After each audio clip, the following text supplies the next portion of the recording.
by the way, Your Honor, may I approach 1 second? Yes. This is Fred Mark. I'm moving them for purposes here. That's Mr. Williams, number 4. I noticed I quoted it for Ms. Love statements that I read into the record. Okay, so Discovery 13 has total new material on Tiara, T-I-A-R-A, Jones, J-O-N-E-S, homicide. This Tiara Jones? Yes. Okay. All new material. This includes a 97-page ATF ballistic information report. This includes 5 new discs, gigantic discs of information on Hassan Pope's case, H-A-S-S-A-M-P-O-P-E. This includes the investigative Crabtree geofence Googled targeted Mr. Williams' phone. I have no report. I have no legend. I have no explanation. But I did speak with Investigator Crabtree, and he told me it was exculpatory to Mr. Williams. But all I have is a drip, and I just want it out for the state, and I'll use it for myself as exculpatory evidence. It has Act number 173 through 176, and when I say Act, it's overt act. You said what? Act? It's count 1, RICO conspiracy, then overt act 173 through 176. These are 3 body cameras dated March 13th of 2022. This is before the indictment ever rang out. We're getting it for the first time. 3 March, you said what? March 13th, 2022. Tiffany Zachary, Z-A-C-H-A-R-Y, on Waters Road. It's the first time I see it, and these are body cameras from City of Atlanta police dated before the arrest and indictment. We're just getting it on October 5. The next is GBI report, Firearms 5.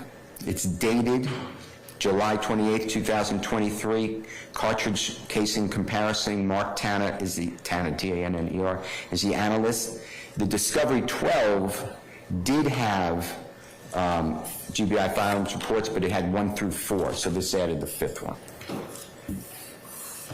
This has Georgia State Patrol Trooper M. Campbell, C-A-M-P-B-E-L-L.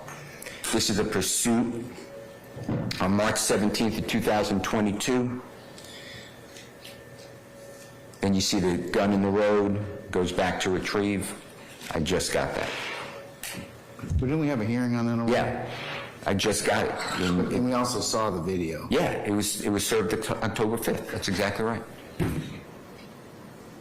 March 6th, 2022, Instagram post of Waters Roadhouse shooting video. I just got that. March 7th, 2022, Instagram postings of Jeffery Williams at Waters Road. When was that again? March 7th, 2022. I just received it on October 5. There's a music video, B-Slime Separation, shot at Waters Road, released on March 24th, 2022.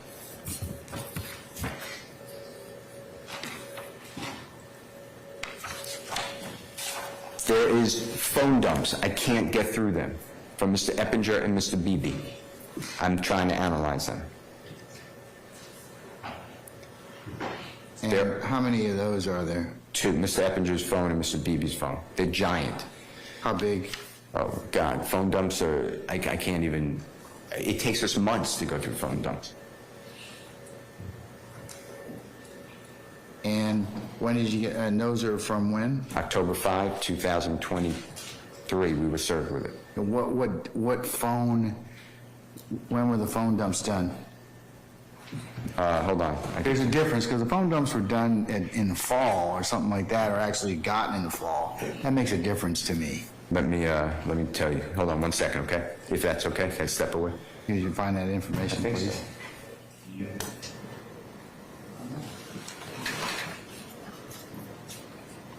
Mr. Ryan's going to look, Your Honor. Can I just...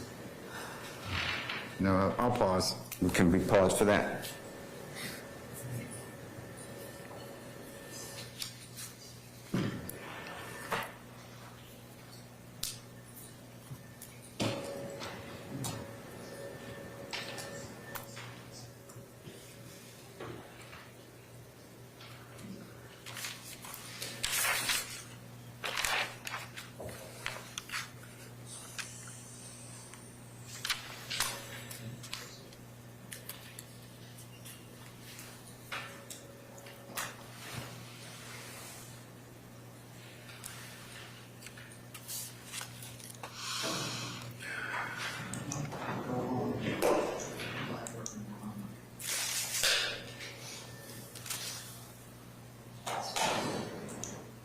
Your Honor, is it possible to continue, but Mr. Renard said she's looking for it actively.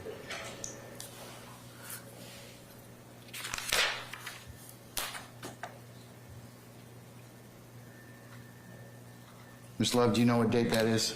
Your Honor, that's what I'm actually asking a colleague. I will get that to the court in just a moment. All right, okay. All right, sir, you're gone about 40 minutes. Wrap it up. I got 5. You got less than 5 minutes, okay? All right, well, to answer your question, the drinks murder, jail calls for Mr. Jackson, those are in March 17 to 23, 2022. Mr. Nichols has jail calls. So you got the March 17th drinks murder, are those phone calls or what? They're just jail calls, but I don't get How many them. jail calls are we talking about? 10 for Mr. Jackson, 3 for Mr. Nichols. This is gigantic. Mr. Williams' social media. I have now to go through tweets from 2011, 2012, all the way through. They weren't provided before? Right. And I'm telling you, it is huge. How big is the file? How many documents are we talking about? Millions. That many? Millions. I'll get you the number, though, because that's on the screen. I need to know that.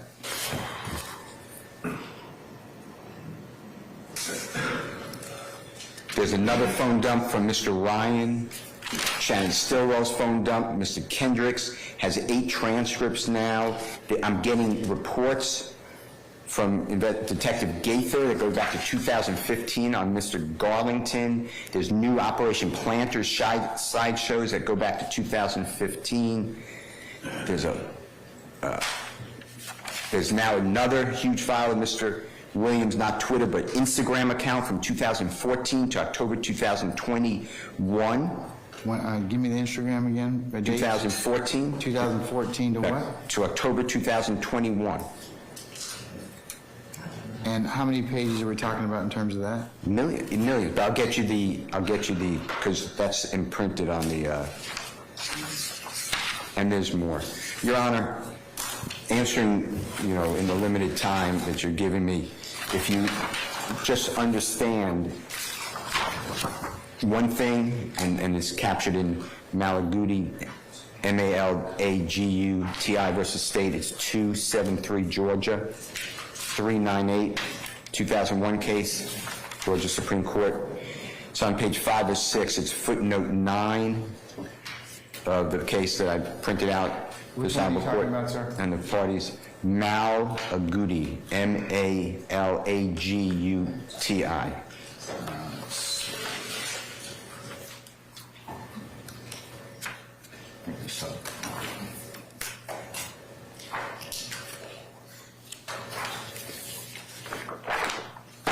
What page? 5 of 6.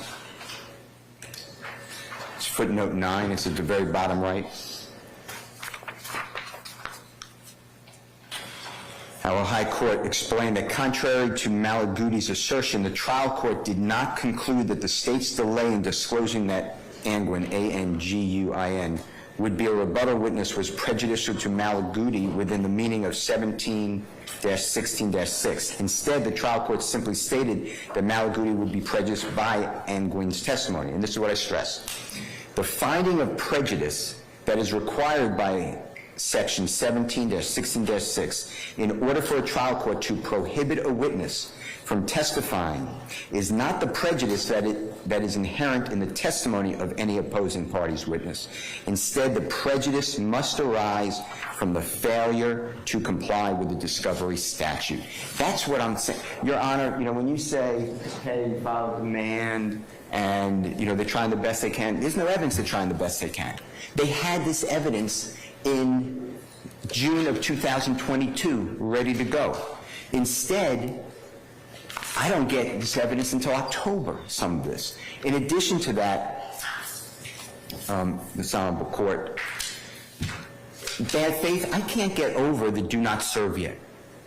Do not serve discovery yet, which I alluded to before. It's in here. I attached it to the motion. The state responded to that particular issue in their responsive. Yeah. Pleading. So they wrote, I think that's absurd. They wrote, it wasn't done intentionally because we would never have left the logo on it.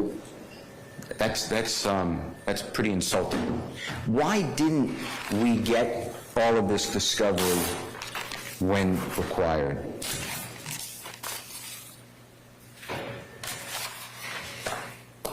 So those are, I have 308 new witnesses that I'm asking to be excluded.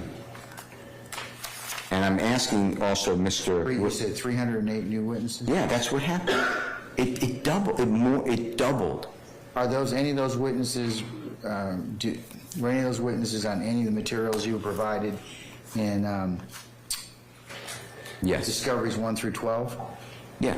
Okay, well, how many new witnesses that you didn't, that are new in 13?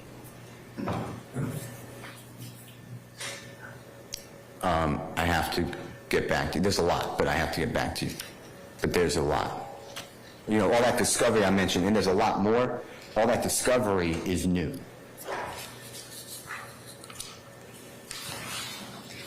And I'd like the court, you asked me this previously, to announce what questions I have for the prosecution, put it in writing for the court. And I put that in my motion. I got And those. I can't get over, I followed the rule. I gave a witness list, as best witness list I could, with current numbers, all date of birth, all addresses. The state had its obligation to do that. And what gives the state the right to decide when we got discovery, when the statute says you get discovery before trial? And it was ready. Don Geary, 97% ready. So I understand what you said about time. I have a lot more case law, but I gave it to this honorable court. And I appreciate that. I was able to look at it. I appreciate you, and I appreciate what you said, that if this was a civil case, it would be easy and you would exclude it, and I appreciate that. But to me, and I've never been a court, but a civil case exclusion seems, I don't know, it doesn't seem as important in a criminal matter. I mean, I have a duty to go and interview. You would tell me, you would order me to interview every witness. I can't do that. So what can you fashion, you asked, if you're not going to exclude everybody? Courts, and I have the cases for you, courts have said, okay, then the remedy is, and it's Muse, you're going to interview all the witnesses. The state is I'm requiring the witness to be interviewed by you. It's not up to them anymore. The state puts you in this position. I have cases to support this I gave to the court and the parties. They will meet with you. I'm going to designate times and dates. The state will not be there. It's not an interview where the state can sit there with you. It's just like if you were out there and interviewing them, and if they won't speak with you, there are exclusions. I'm ordering the witness to speak with you. If the state can't get the witness to speak with you, then you come back to me. There's another case, and I'll give you the name if you're interested in it, that says that the court sat with the parties and made the state sit there and say, who are your real witnesses? I'm not making them go through all these people. I want the essential witnesses that you're really calling. Tell me what they stand for, and then we're going to designate a time that the defense can meet with them. And if they can't do that, if that doesn't happen, they can't testify. There's another case that holds the proposition that that the state has to say with particularity who they're calling, and you already ordered that. We were supposed to get 2 weeks before who they're calling. That just helps me to know which witnesses to try to run in like an ant with a crumb and try to interview. The state just shortened it a week, and the holiday week. I don't care. I'm here. But, the 2 weeks is already gone. So, and I wanted more than the witness name. I wanted the exhibit, the document, the photograph, the video, just so we can be prepared. And that's what everyone wants. Nobody should be rooting for anybody being unprepared. I have all those cases, and you have them too, but I could show you exactly where they are. Which case did I'm particularly interested, you cited for the proposition of to require the witnesses to meet with you? Yes, sir.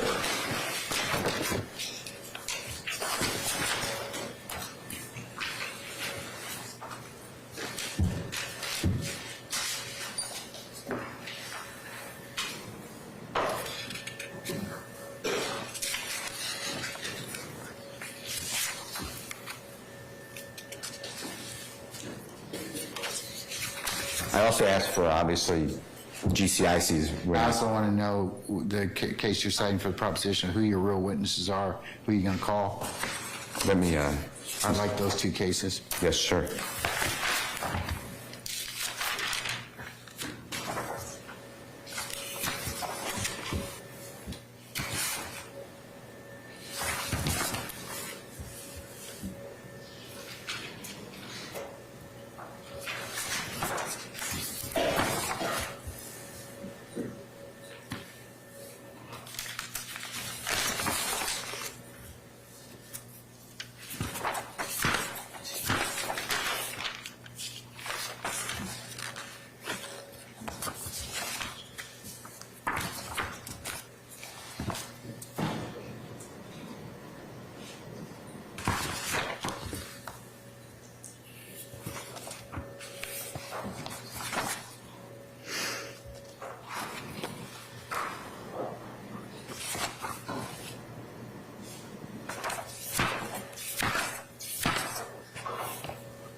Your Honor, it's Norris, Norris, versus State, which is 289 Georgia, 154, 2011 case. And on the printout that I've given this honorable court and the parties. Yeah, it's on page 2 of 6, going into page 5 of 6. And specifically, Your Honor, the court wrote, this is the highest court in our state, on page 3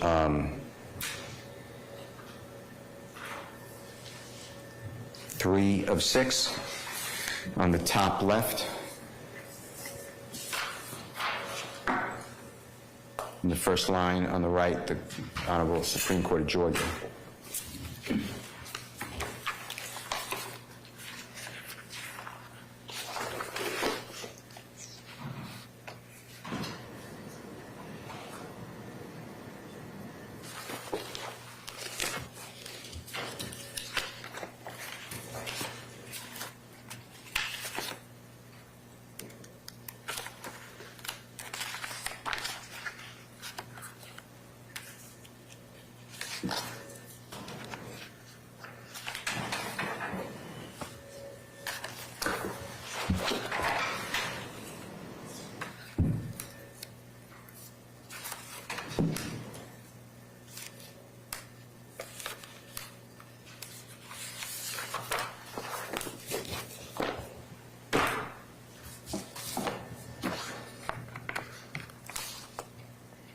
So what page is on 3 of 6? Yeah, yes, sir. All right. The first line, Your Honor, at the right-hand side says, it appears that Norris was aware of all of the witnesses' identities except one and knew of the state's intention to call many of them as witnesses. And I'm skipping the cites. However, the discovery reports here did not contain sufficient contact information in several instances. And it goes on, it's great language, but I'm skipping to the right-hand side, first full paragraph, little above the center.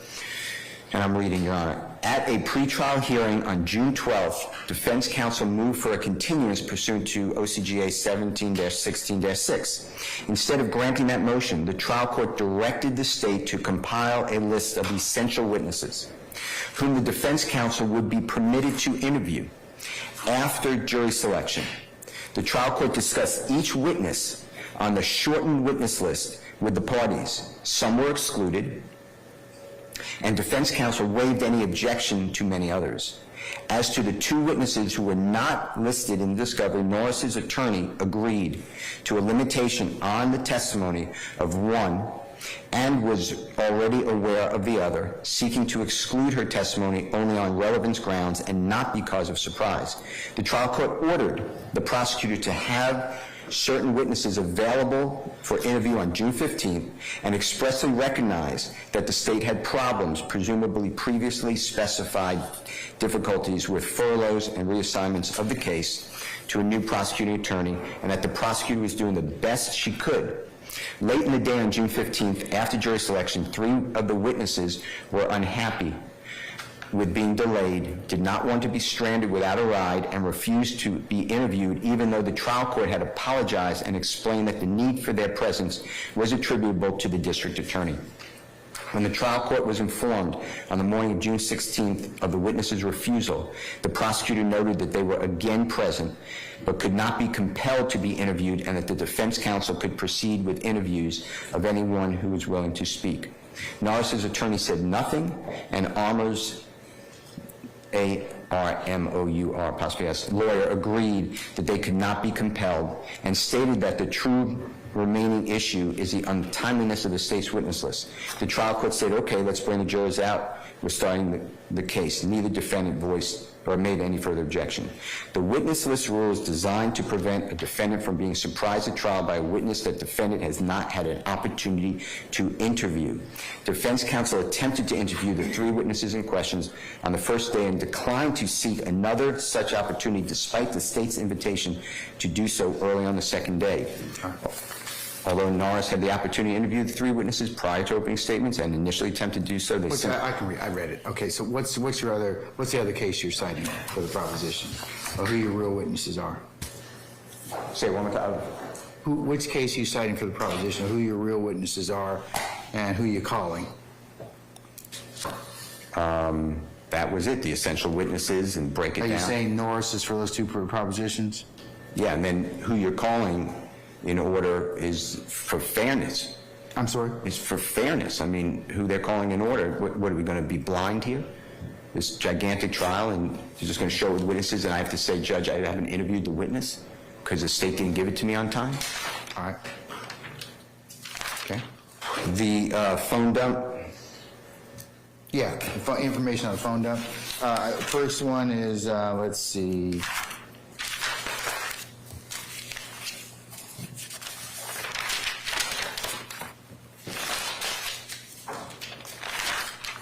I don't have the names. I think it's one after March the 21st of 2022. You said there's 2 phone dumps with Evinger and Beebe. I just have, and I'm not sure this. I need to look at my information, but I have January 13, 2023. But January 13, 2023, they were provided to you? No. They were, that's when those calls were, that's when those calls were, or the phones were dumped? That's my understanding, but I have to get which phone. Okay, and how much documents are we talking about? Or cell phone records? How much? One what? 1 cell. I understand, but the judge is asking, what is the terabytes? Like, is it a terabyte? Is it how many documents or how many pages?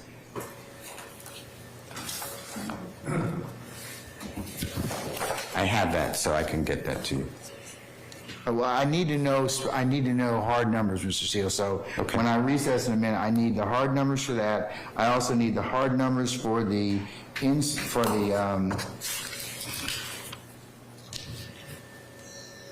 social media postings from 2012. Let me make sure. Can't read my own writing. I'm sorry.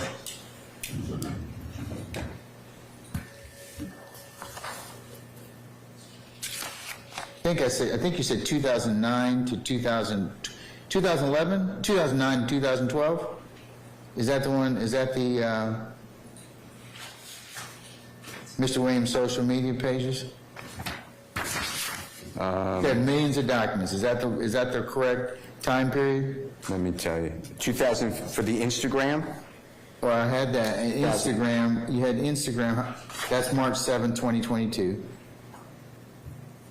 Instagram I have from 2014 until October 2021. 2014 to October 2021, that was it. And that's the one you said you had millions of documents. These are huge, yes, and I'm going to Okay. get you the act. And the Twitter was from 2011, starting in 2011, and it's also gigantic. Twitter is from, and how many pages are we talking about? That's what Ms. Renard, otherwise when I sit down, I will get that for you.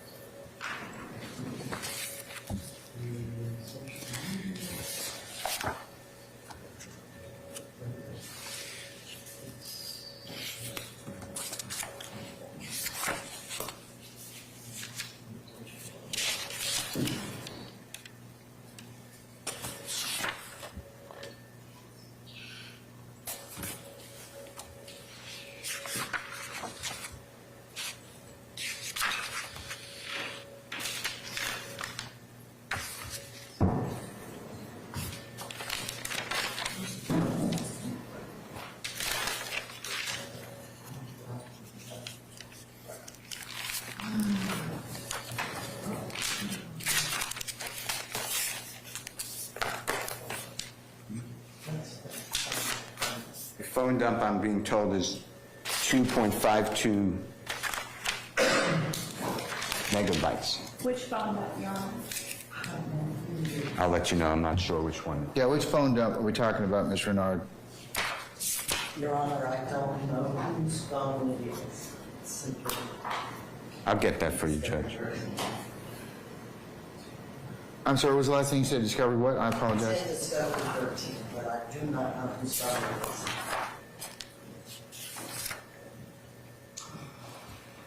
All right. And if there's no consequences, then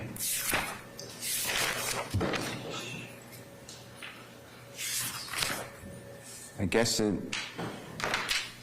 almost rewards the conduct.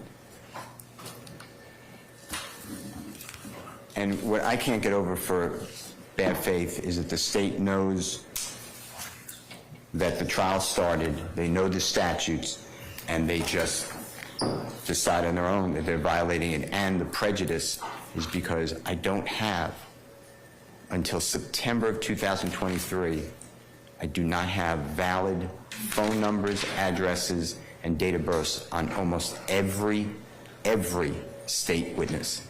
You didn't get those, I'm sorry, till when? September 2023.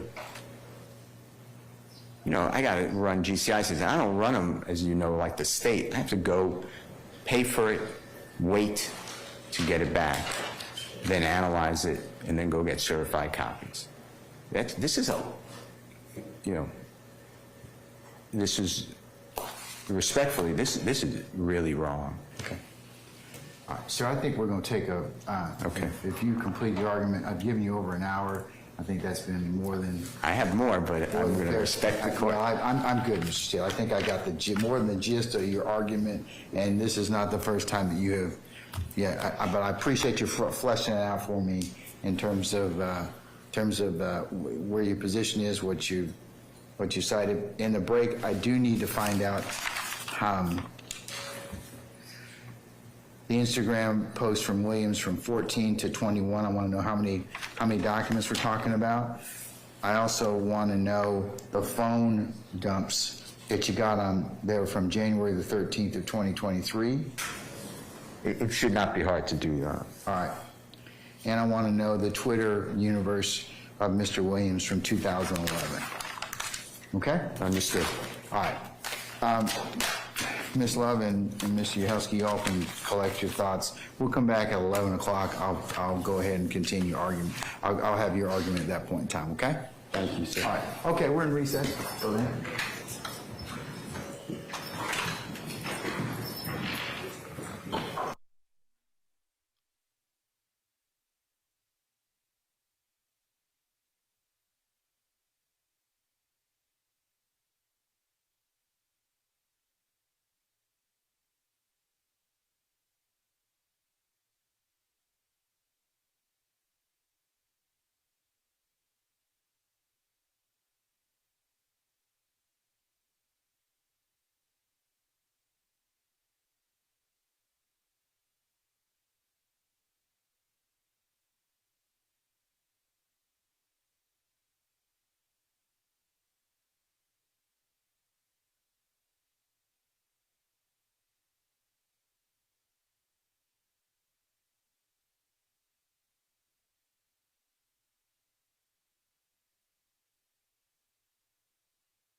Thank you, Sergeant Ingram.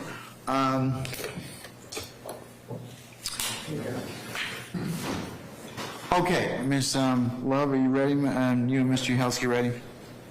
Your Honor, I believe that I was seeking enlightenment as to which BB and Eppinger phone extraction was served in Discovery 13. The only one that I'm aware of is an Eppinger phone extraction that was served prior to Discovery 13. So if we could get some enlightenment as to which Eppinger and BB phone extractions were served in 13. They said January 13, 2023. Oh, they said that they were served on January 13th? No, that's from January 13th of 2023. There is no Eppinger and BB phone extraction in Discovery 13. So I've asked during the break, it's shown where that is. Okay, do we know how many Twitter? I do. I can share that on the screen for the court. It's a very small number. I downloaded it in about 2 seconds. Is that from 2011? Yes, those are the ones. The millions, I can show the court. Well, that would have been from 2014 to 2021. All of them. Every one of them that we have that were served in 2013, I can show the court. Okay. Let's get to your argument, and we can kind of go backwards if we need to. Yes, ma'am.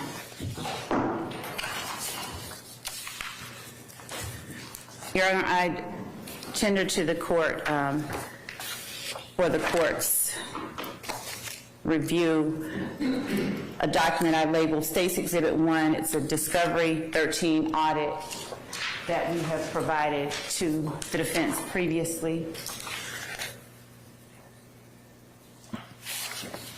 As part of Discovery 13.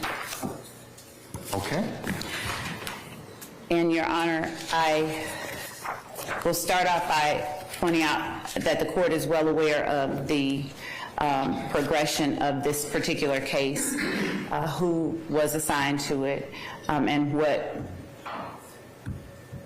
has transpired during that time. Judge, we started out with your former colleague, Mr. Geary, and I want to say Mr. Smith. That is correct. And then I want to say as well Ms. Rosenwasser. And that was through the summer of 2022. Thank you. That is correct, Your Honor. And I do believe, and I want to say that from our,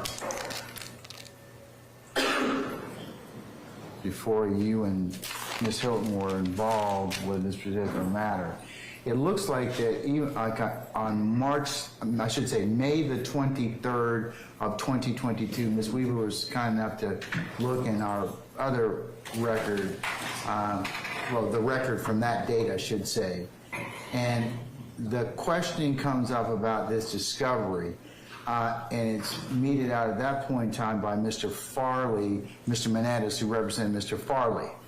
The colloquy goes as follows. The court, unless you have anything else, you may be excused. Mr. Farley, you may be excused as well. Mr. Menendez, what's the best way to get to discovery is a question I have for the state, so I can drop off a USB or whatever they want to do that.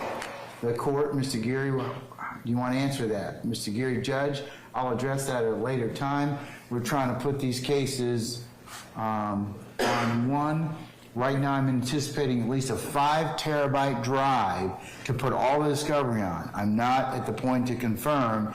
It's just that it's just yet, but we will soon, Judge.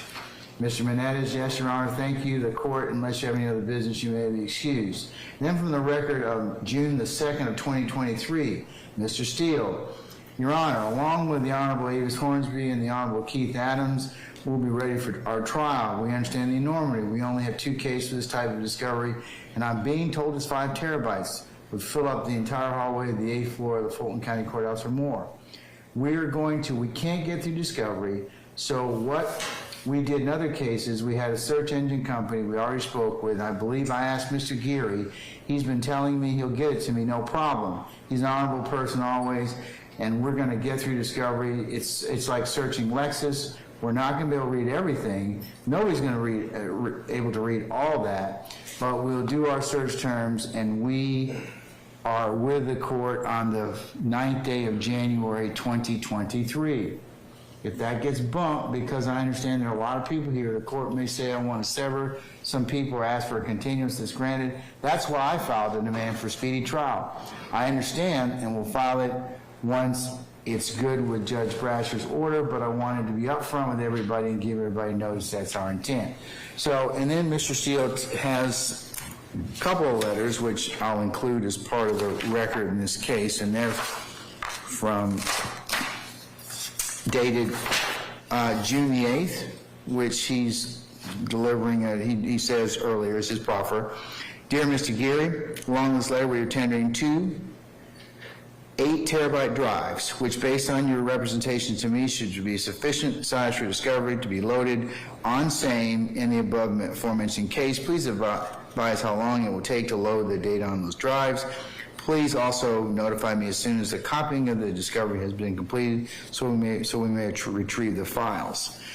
And then on the 16th of June, Mr. Steele again follows another letter with Mr. Geary, and he says, as known on Wednesday, June 8th, 22, pursuant to your direction, my co-worker, law clerk Law, appeared at your office with an 8-terabyte drive to obtain all the discovery in Mr. Williams' case. You directed me to do the same. However, law clerk Law was told by one of your co-workers that you would not accept this hard drive because you would place all discovery on Dropbox.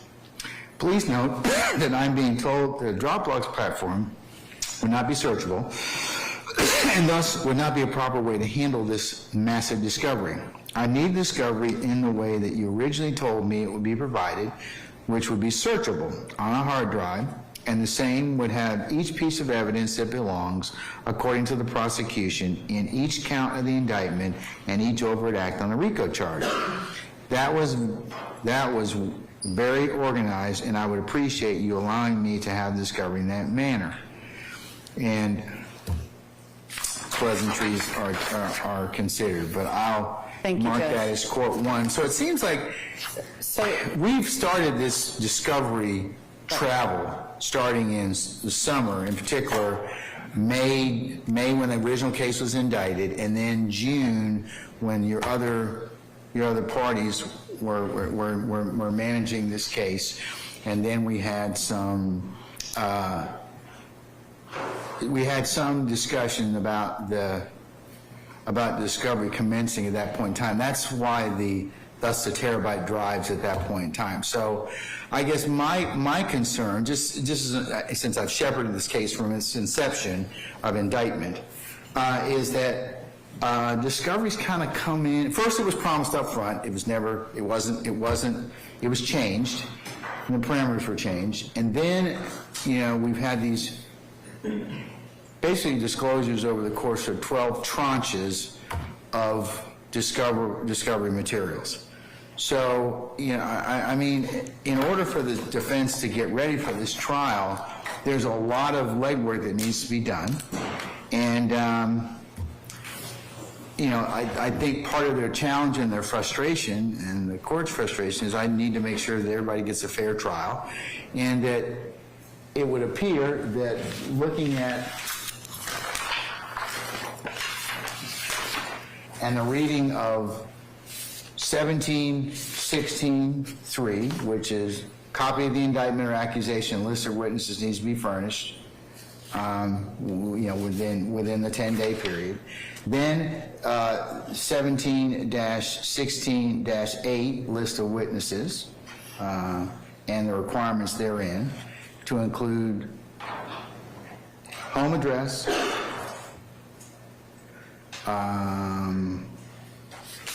or better yet, hold on.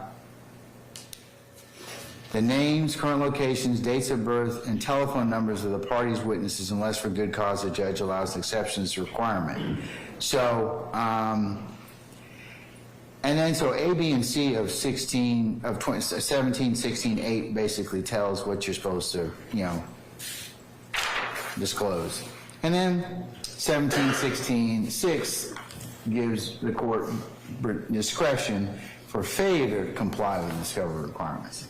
So, the defense has basically said, they're put at odds because of the manner that this discovery came out, the way in which it's kind of been put out, and the like. So I guess my first question is, why didn't you just give them the 5 terabyte dump at that point in time? Because part of the concern that they're having is, well, we could have been spending this 10 months kind of just chasing down whatever else we did. I'll deal with the witness list a little later, but... So, yes, Your Honor. Can you answer for me that to begin with?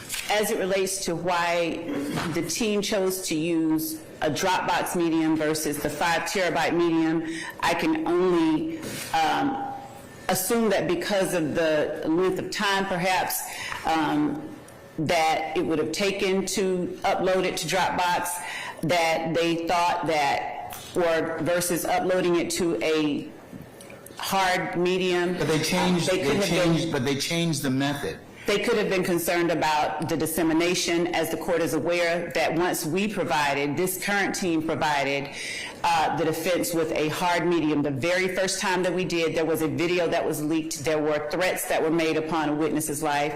I don't know how that happened, but that happened the moment that we provided a hard medium of discovery. But, Your Honor, that effort at providing discovery in no way rises to the level of bad faith asserted by Mr. Steele and Mr. Williams.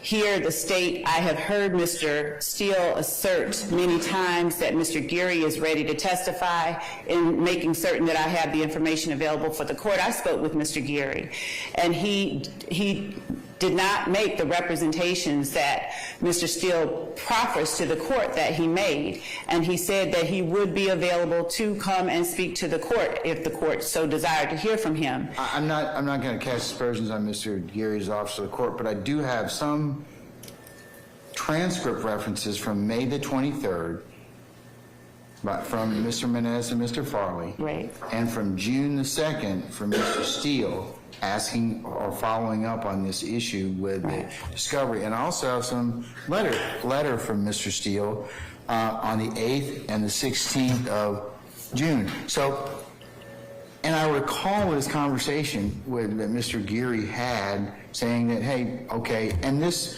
further substantiates that there was, or the state was in possession of a large tranche of materials, because we wouldn't have had the conversation at that point in time in June, come over and give a 5 terabyte drive or 2 4 terabyte drives, and let's go ahead and do that. So why was that not done at that point in time is my question to you. I can speak to the length of time that it takes us to transfer data via the fastest mediums that we have. And given the fact that it would have taken days, weeks even, for us to upload 5 terabytes of data onto a medium that we had previously. But we had the opportunity to do that in May and June of last year. And if that were, I remember you told me that later.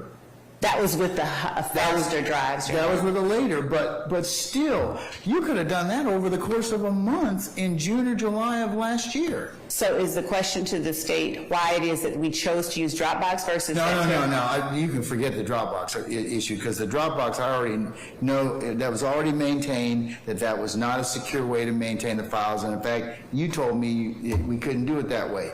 But I want you to go back to the original question of why. If you don't know, then just say you don't know.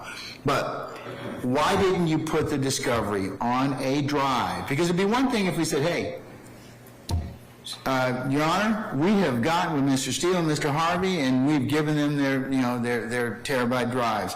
Mr. Botts, on the other hand, has not come by yet. He didn't come by till September, October. That's not the... and I'm sorry I'm picking on you, Mr. Botsman. It was your birthday yesterday, but you'll get over it, Happy okay? birthday. But anyways, but that was not what happened in this particular case. That, from the state, John Geary, Ms. Rosenwasser, Mr. Smith's representation at that point in time, that in particular, Mr. Geary, they were going to go ahead and transfer this onto a disk or onto a drive, and why that never occurred, that's the first question I want you to answer for me. I believe that it was logistics, but I will confirm with Mr. Smith since he is still with the team, and I would, if the court permits me to come back to that in about 3 minutes at most, I can probably do it that All right, way. so that's my first inquiry.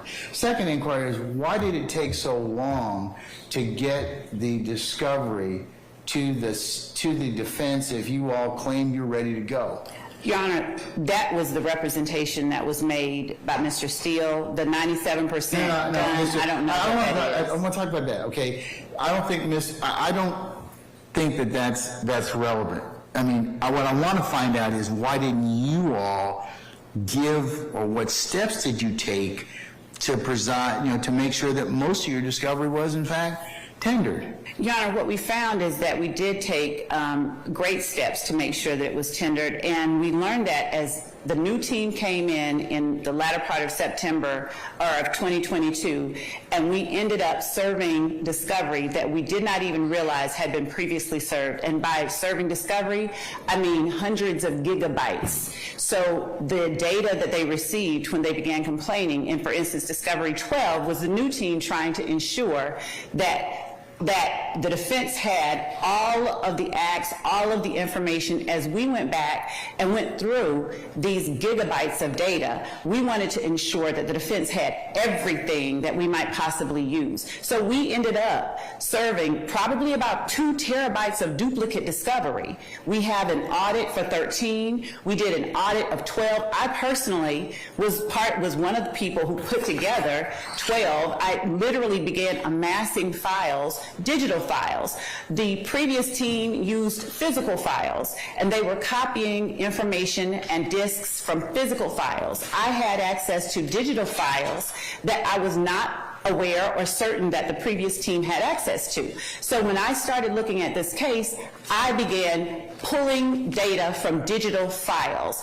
I began pulling data that had information that was not relevant to a particular act or to a particular case, and it had information such as perhaps hospital records, social security numbers, things of that nature that had to be redacted before it was served. So that was my own personal effort, along with other members of our team, pulling data digitally from different sources, not even realizing, having come to the team more recently than other members, that we had already provided much of that discovery in the first service of discovery back in July of 2022. So I can say with certainty to the court that the court has seen an exercise of the very best efforts on the part of this team to make certain that the defense is provided with any and everything that we do intend to use. The fact that it was provided over time in different discovery links, I would not call that drips or drabs or tranches. Your Honor, I would say that we have given to them discovery that has been delineated the way that it was represented it would be delineated, by act, by count, in the way that they have requested, the way that it was done. That's literally how the first 9, 10, 11 discoveries, even through 12 and 13, were given to them. Okay, then why wasn't it ready in July or August? Why wasn't discovery? I mean, if you had access to all the stuff and access to formulating it, why didn't you just assemble it all together earlier, like in the early fall, when you and Ms. Hilton and Ms. Uhelski and others came in at that point in time? Your Honor, as we get ready for the case and as we get ready for trial, I'm certain the court is aware that, different people think different things are relevant and pertinent and would seek to perhaps find value in places other prosecutors didn't. But what we did do was we began reading the file as we were assigned to the case. We began evaluating the file. There is a count 1 on this indictment that consists of 191 acts. and overt acts as to count one, include having been here as long as I have. I was aware of cases that I was not certain that the previous team was aware of, and I researched and reviewed files and pulled files and requested data, information that I wanted to make certain was included as a part of discovery that, again, I did not even realize had been previously served via duplication of a physical file. So these were ongoing efforts because we do have an ongoing duty to provide discovery. It doesn't stop. It does not stop. And as we receive, as we review information that is pertinent to the case, whether it's good or bad, inculpatory or exculpatory, we turn it over. That's what we've been doing. And that's what we will continue to do.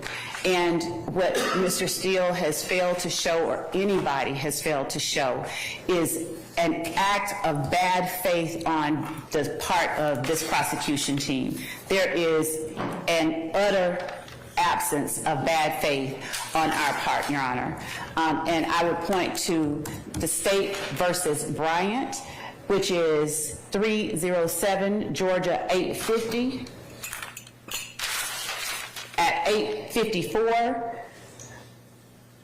just before the Georgia Supreme Court vacated and remanded a case to the trial court, the court noted that the trial court said it found the result of bad faith exercised in failing to provide discovery. On the other hand, the trial court also stated in a footnote that it did not find any ill will nor deliberate action perpetrated by any particular state representative or the state per se, but persistent failure to comply with an ordered process without justifiable explanation. The Supreme Court said these two findings appear contradictory. The latter statement appears to reflect a finding of mere negligence on the part of the state, and the court said that if the persistent failure to comply with an ordered process without justifiable explanation is deliberate, that failure to comply may constitute bad faith. But if the failure to comply is simply due to things resulting from staff turnover, that failure in some circumstances is not bad faith. And that bad faith that is required to impose a sanction of exclusion.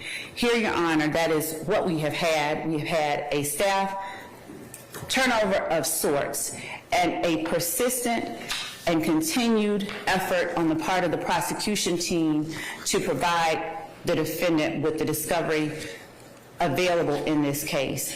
I know that prior to our coming to the team that there was an order issued. We were concerned with respect to information on our witnesses and the safety of those names and the security of those persons. The court had entered an order prior to our coming on, but we wanted to make certain that we provided, as we gained access to that information, all available discovery. And I have not one instance heard any assertion by any party, any person that points to any act that even slightly hints at deliberate ill will or an intention to keep anything from the defendant in order to put them in some kind of a bad position. Okay, I'm the defense, okay, in this case, and I've been getting discovery all along. It's after September the 8th of 2023. The case commenced in May of 2022. On October 5th, I get more discovery, and some of that discovery involves the things that Mr. Steele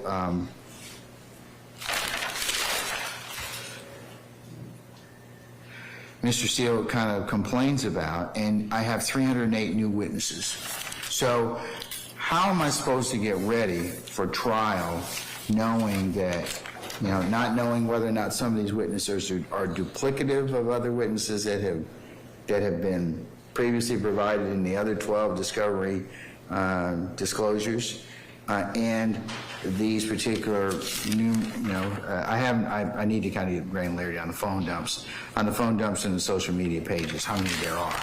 But, and the Instagram pages, or the Instagram records from 2014 to 2021 of Mr. Williams. I can show the court that. I can show the court what that is, that Mr., In terms of what can you show me? the Instagram records and the social media records. I can pull it up for the court and show the court what Right. is complained of.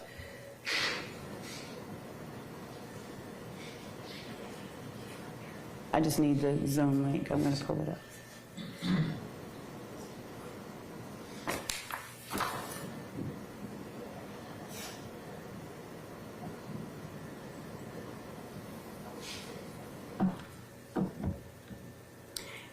And I've also received word from Mr. Smith that Mr. Geary's reason for sending and using Dropbox was a method to keep track of when discovery was received and opened by the defense so that we could keep a record of when it was. That doesn't help me. Okay. That doesn't help me. That, because regardless of whether or not, even though that may be true, and I'm not saying it's not, it still doesn't explain why then you just didn't put it on the terabyte drives and give it to them. I mean, we're always going to have some issues with disclosure, despite the fact that the court signed an order to the contrary. But that doesn't excuse the fact that, as you mentioned earlier, that discovery should have been tendered already. Because it sounds like from my conversations, or the court's collective conversation with Mr. Geary and Mr. Smith, was that a large chunk of that discovery is ready to go. And they need to provide those terabytes so they could get it. All right, so I see your file enumeration, social media.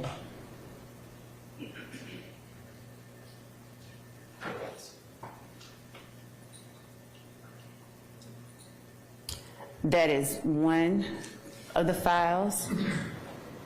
Is it a YouTube video? Yes. Is that it? Does it have any other? Nope, Your Honor. We're going back. Twitter. Here is, I'm clicking on Jeffery Williams. These are the millions of files. Those are the tweets. It's so there's probably, it looks like.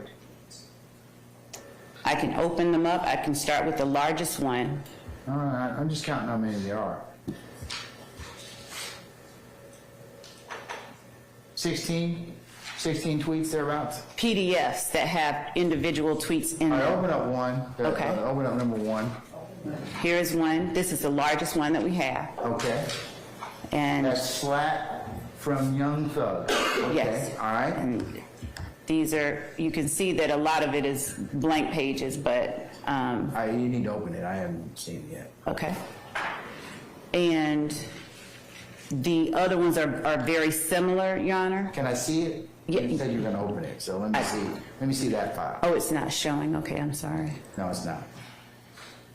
You got to. I think you got to close it. You do, yes.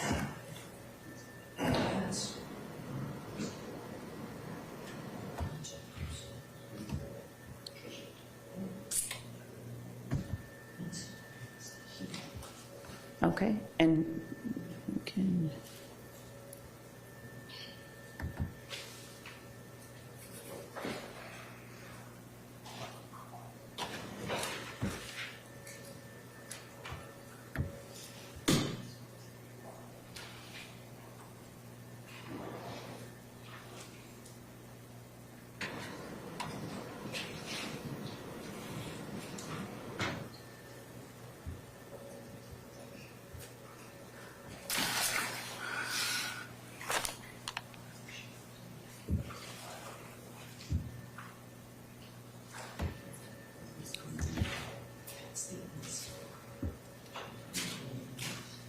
This is one This is the largest Twitter file that we have.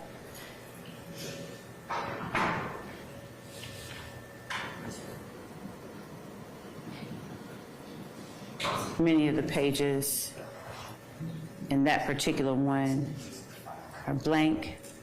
I'm going to stop that screen share, and I'm going to open up another Twitter file.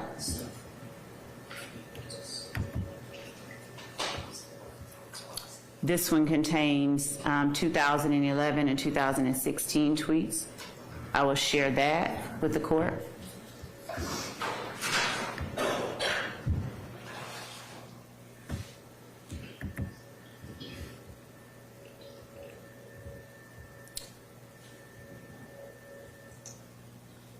And the court can see, I'm just going to scroll down. It won't take very long at all.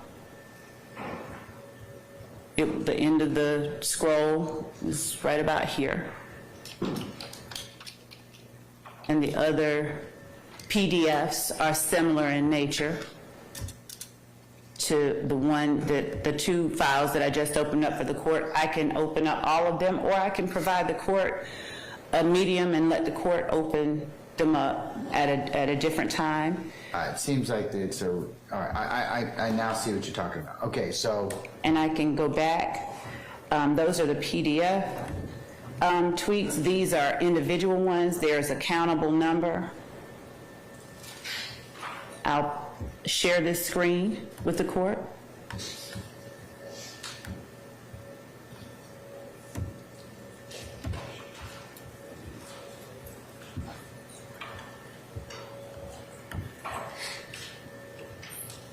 And what are these? These are individual tweets. I can pull up one.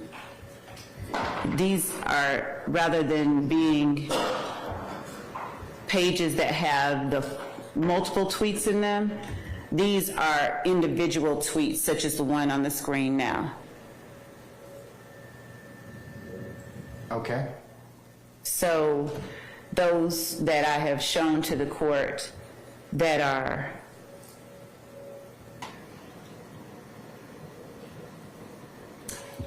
here, they contain one tweet per PDF.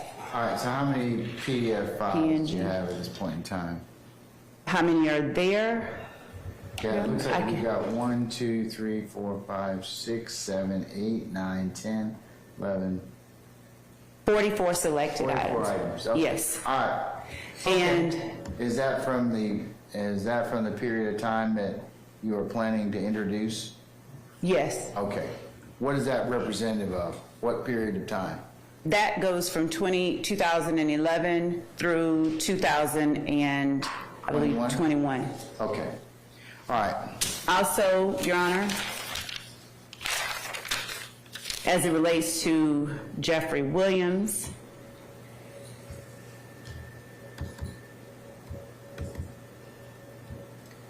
as far as Instagram is concerned, we have this photograph. That's the Instagram file.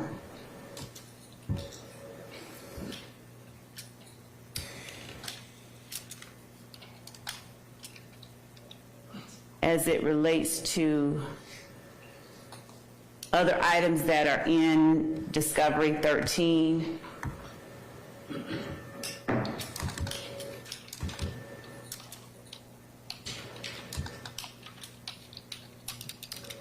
I'm unaware of where millions of documents are as they relate to social media for Mr. Williams. May I help, Your Honor? Yeah, are there any other ones on this file that you're talking about, Mr. Steele? If Ms. Love would please go to the file named Other YSL Information.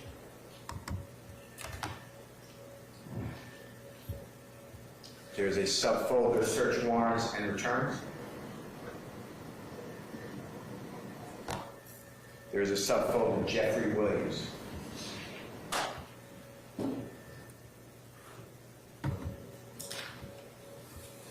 And if Ms. Love can share the screen. I sure will. Thank you.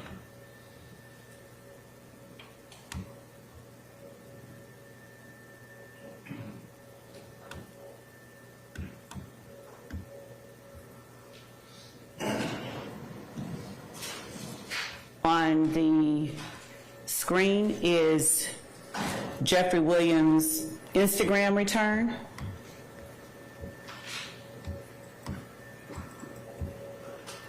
And there's some 2,842 positive responses?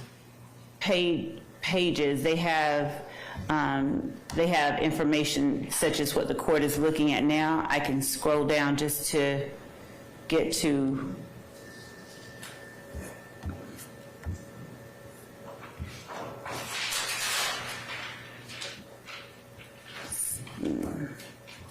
This is source information you're talking about? Yes. Okay, all right, and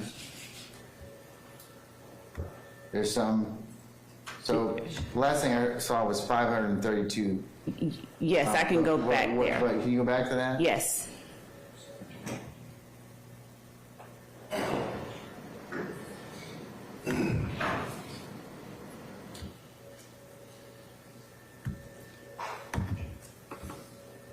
That's at page 532. I'll just So how many scroll pages of down. identification data do you have? Like from when does after the identification or location data, when do you have pictures or any other things that? Judge, there are other files in the folder. What we can do is go through those folders and look at those folders and those files.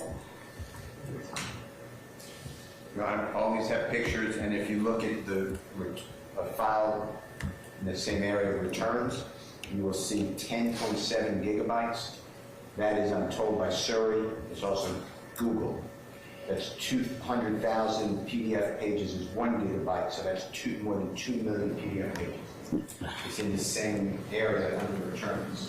And so if Mr. Steele would just give me the file name that he's referring to, I can pull it up and let the court see it. I can share it. Return. The return has several file names. All I need is a number. Jeffrey Williams, Commissioner. All I need is a number. Just give me the number. Which one? Oh, all of these. Well, look at, all of these are the You do realize that Instagram. this is a compressed version of that. So which one? There's an affidavit. Which one? Try that one. Sure. This one, the compressed version?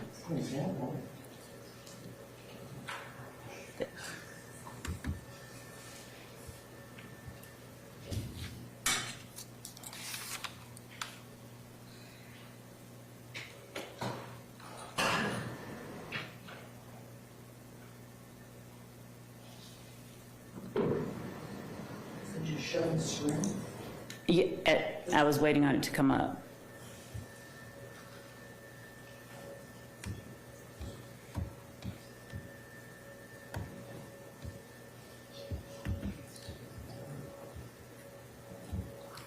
Here is the screen.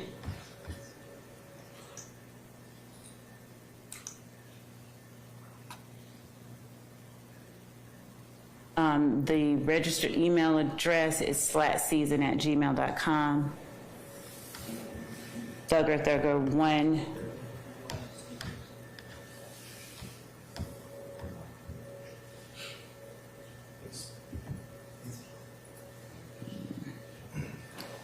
I have pulled up the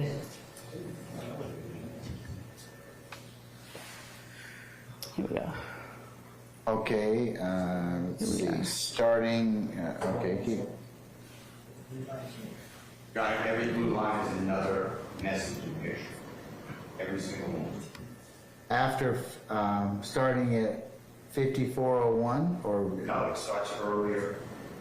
The Now, court can look. I mean, some of the file is identification data. So when do the actual pictures start from this particular file of, it's 26,118. I'm looking at the number of pages. So when does the picture start in this file? I mean, I know you got a lot of identification data, but at, It just takes the pictures a minute to load, but every blue line is a spark, is a new picture at all. All of the things you see right there is just like comments on the picture, but you just if you just could load, everywhere on one of those blue lines is a new photo. And then the comments of what you're looking at now. So, Your Honor, I will go back up to the very beginning and just take it page by page. Slowly. Right, those pages are blank. If they say 26,000, that's how many photos it is.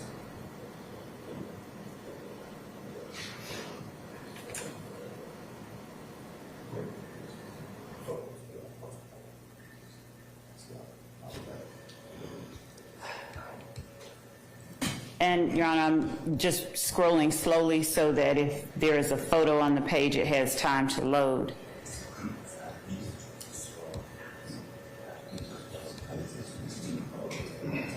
Files 127,000 photographs.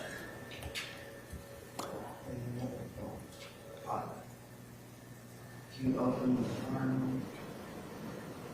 Whichever folder council would like me to open and share, I can do that. If they give me the number, I will open that one up and share it with the court. Can you go to John's list of files, please, Yes. and show them?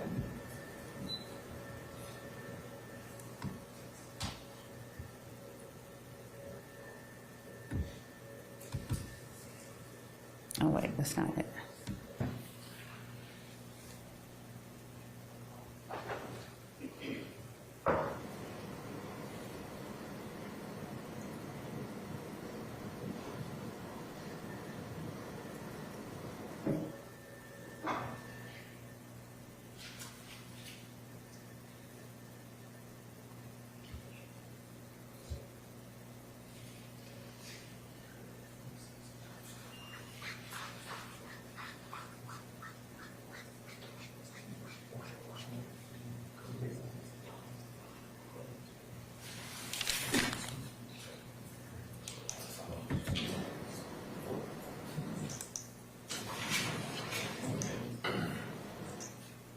Can you go to folder 12205, I'm sorry, file 1220455, 485, 157, 430.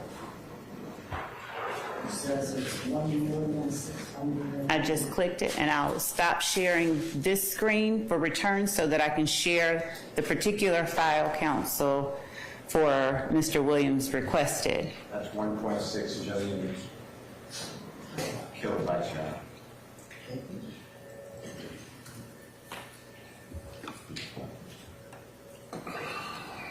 Are you opening it? Yes, Your Honor. I think It's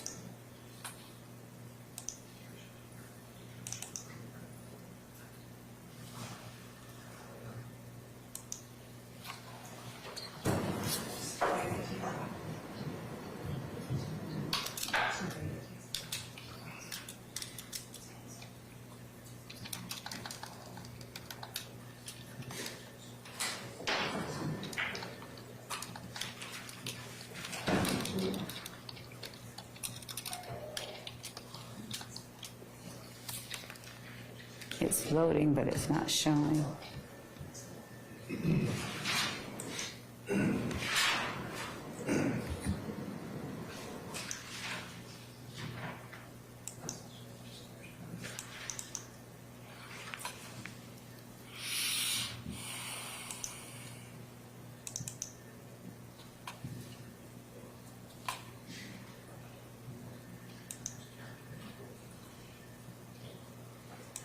When it opens, I have 127,600 pages.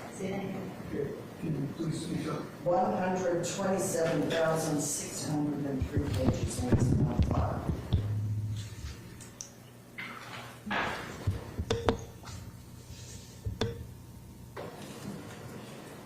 And that is about 1.6 gigabytes of data that counsel or representative for Mr. Williams is referring to. Okay, so how many pictures? And a movie is like, How many pictures does that represent? How many I want to individuals? see I want to see the folder. so. Okay.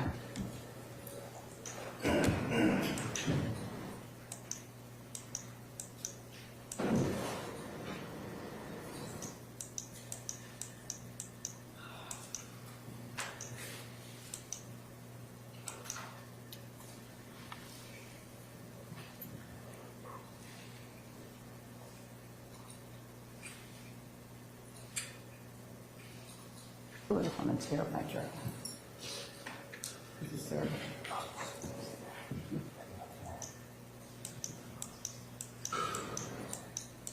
Okay. All I need is would you ask them if they'll bring the terabyte drive that has the discovery on it over so that we can just load that up rather than trying to go from the server?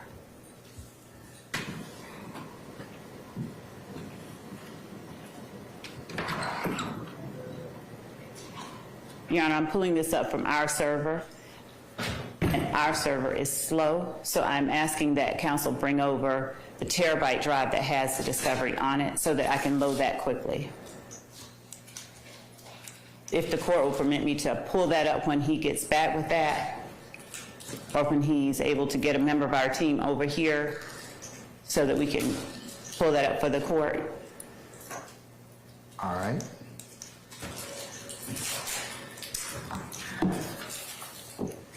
Additionally, Your Honor, these are returns for the social media pages of Mr. Williams.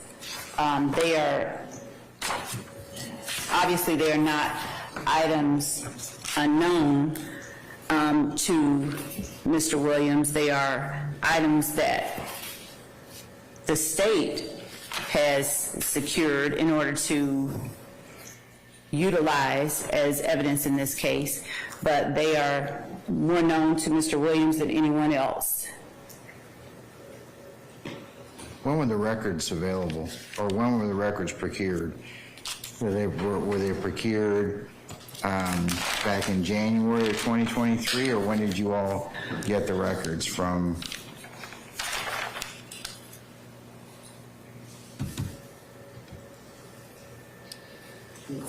From the social media providers.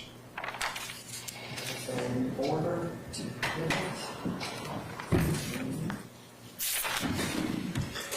December 30th, 2020. Your Honor, there is an order to produce Jeffrey Williams' Instagram from 2014 to 2021, signed by a judge on December 30th, 2021. And when was it actually tendered by Instagram? So it was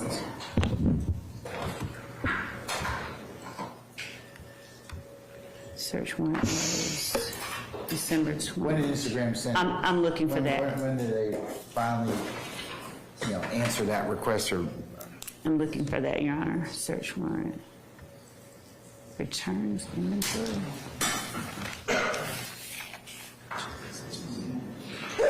bless you. Ask someone to get the terabyte drive off of my desk. And let me find out.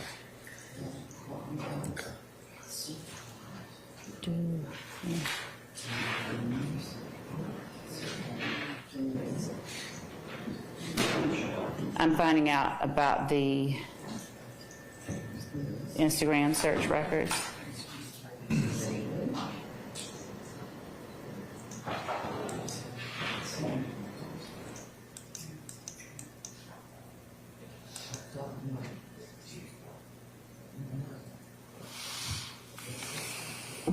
And since they were procured by Investigator Miller, I'm looking to see what date that they were secured.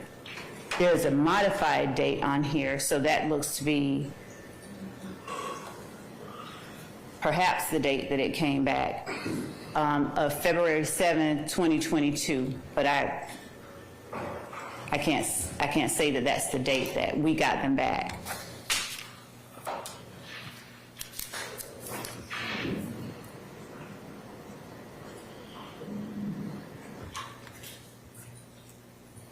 And I can say as well, Your Honor, that any information that we have provided has been the result of ongoing efforts to make certain that we've served everything that we have and intend to use.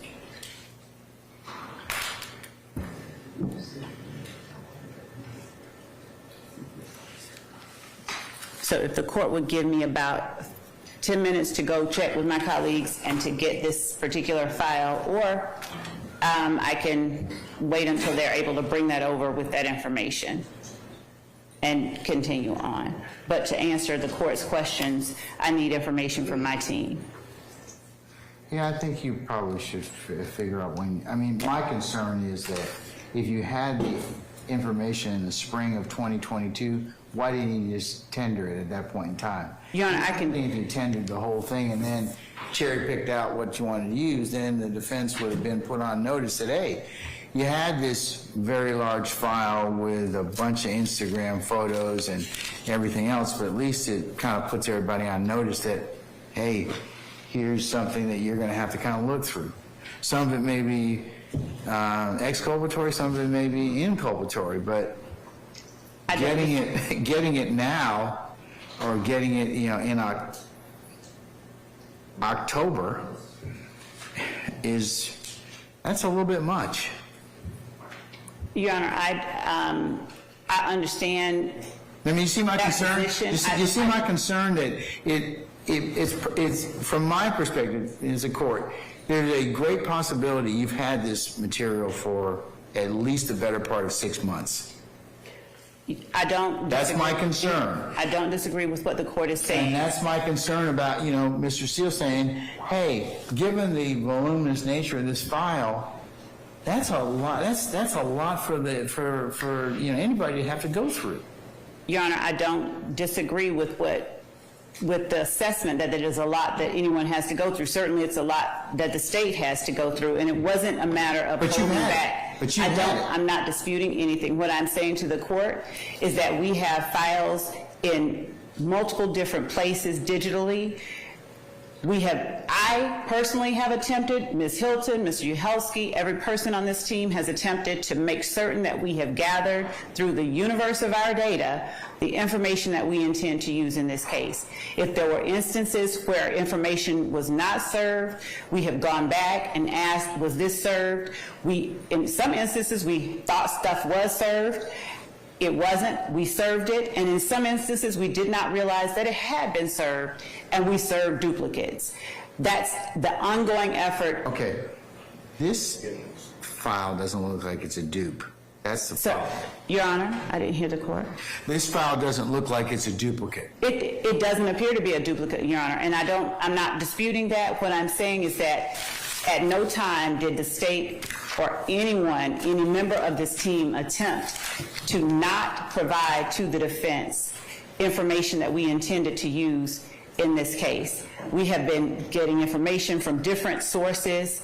We have been communicating with different investigators that have been on the team who are in different areas of, you know, the office or in other offices altogether to make certain that anyone who had information pertinent to this case, and there were multiple investigators working on this case. Some of them are no longer with our office. We have reached out to them. We have tried to make certain that everything that we have on this case is provided to the defense. And Your Honor, the reason that I have a problem with the idea that we are acting in bad faith or that we are trying to withhold information or that the court should exclude the defendant's social media accounts is that, one, if more time is needed to go through the social media accounts, more time could be allotted by the court. What we are asking is that the court does not employ the extreme remedy of exclusion of relevant, pertinent information on the basis of it's an inconvenience to go through. I don't dispute, I'm not arguing. That's more than an inconvenience, Ms. Lowe. That's a Herculean task to go through if it's as many photos and files as I think it is, but I'll pause on that until you can load that thing up and show it to me. And But let's turn and talk a little bit about this witness list, okay? Yes, Your Honor. What is the current witness list for the state? How many witnesses do you have? Your Honor, we have provided that to the court and to the defense. And we have not only provided that, we have included on that witness list a index that points to which case that they will be used for. We have provided phone numbers, addresses, email addresses, alternate phone numbers. We have provided everything that we can get our hands on as it relates to each witness that we've provided the name for on our list. Okay, so how many, I'll go back to the original question. So how many witnesses do you have on your witness list at this point in time? Would you pull up our witness list, please? Can you give me a number? I will, Your Honor. I'll pull that up. And while you're thinking about that, I also want to know. I'm gonna Well, reference- first get me that number, and then I'll ask my next question. Yes, Your Honor.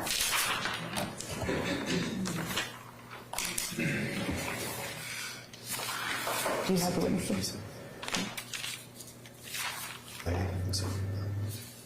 258 lay witnesses, Your Honor. It says 258 lay witnesses. Yes. And 479 professional witnesses. All right.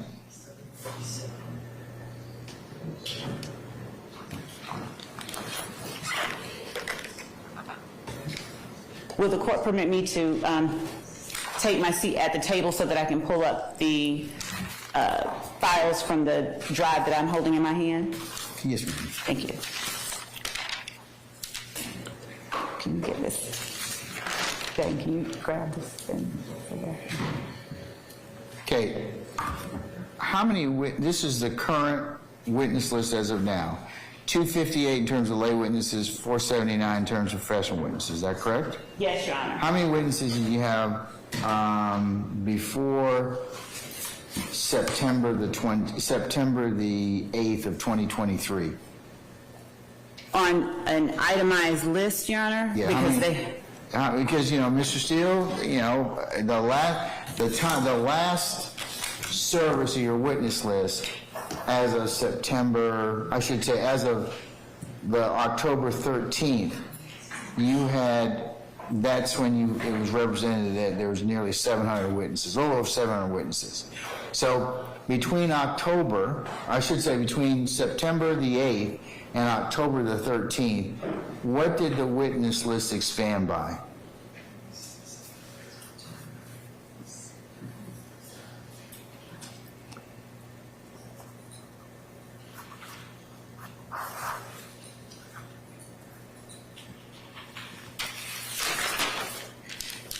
Mr. Steele told me the original witness list had 36 on it. That was from December the 8th of 2022. Then it went to some 47 as of 3 January 2023. Then it went through to 179 as of 23 March of 2023. So what was it in September the 8th of 2023? How many witnesses did you have at that point?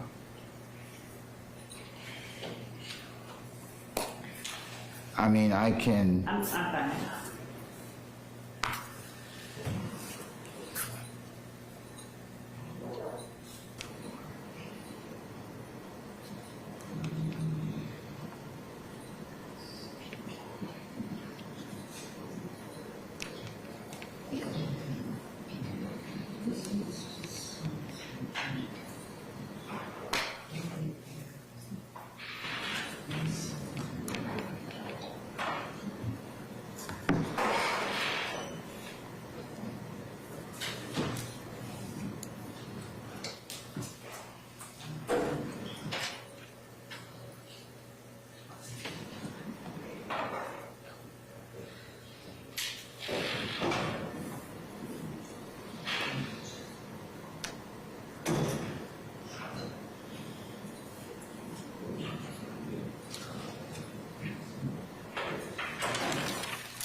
Your Honor, is the court asking between September 8th and September 26th? How many witnesses did you have, what did the witness list grow to on September the 8th of 2023? How many witnesses did you have at that point in time? Okay.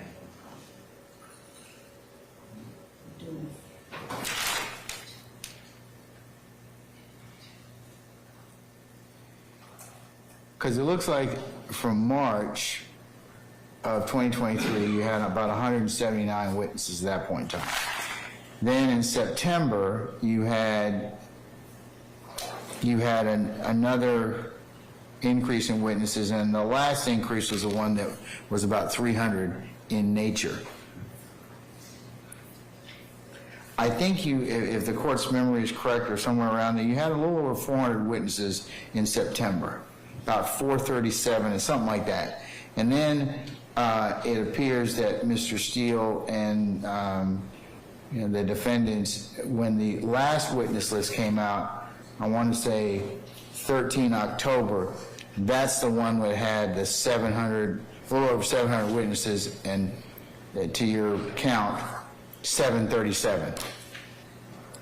Because we had a discussion at that point in time about the witness list and whether or not the, Mr. Steele apparently asked me at that point in time, well, then at least run the GCICs on lay witnesses. We had that conversation about, the statutory power and the power that the state would have. So I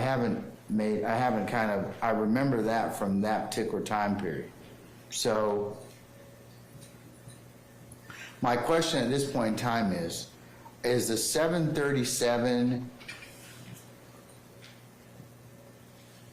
inclusive or exclusive of duplications? Meaning that are those the universe of people that could be subject to being called in this case? The 737?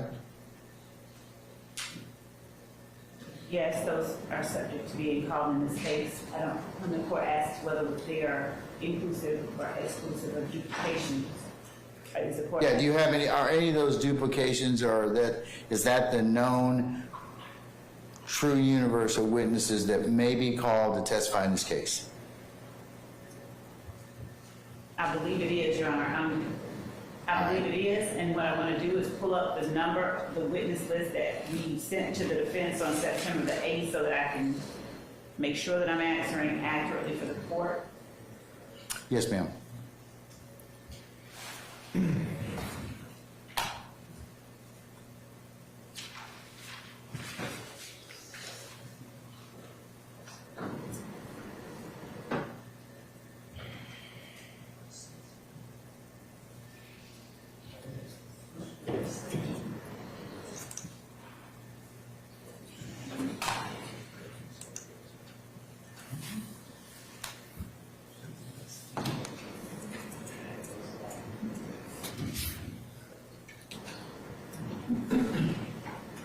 So on September 8th, it looks like we had 632 witnesses.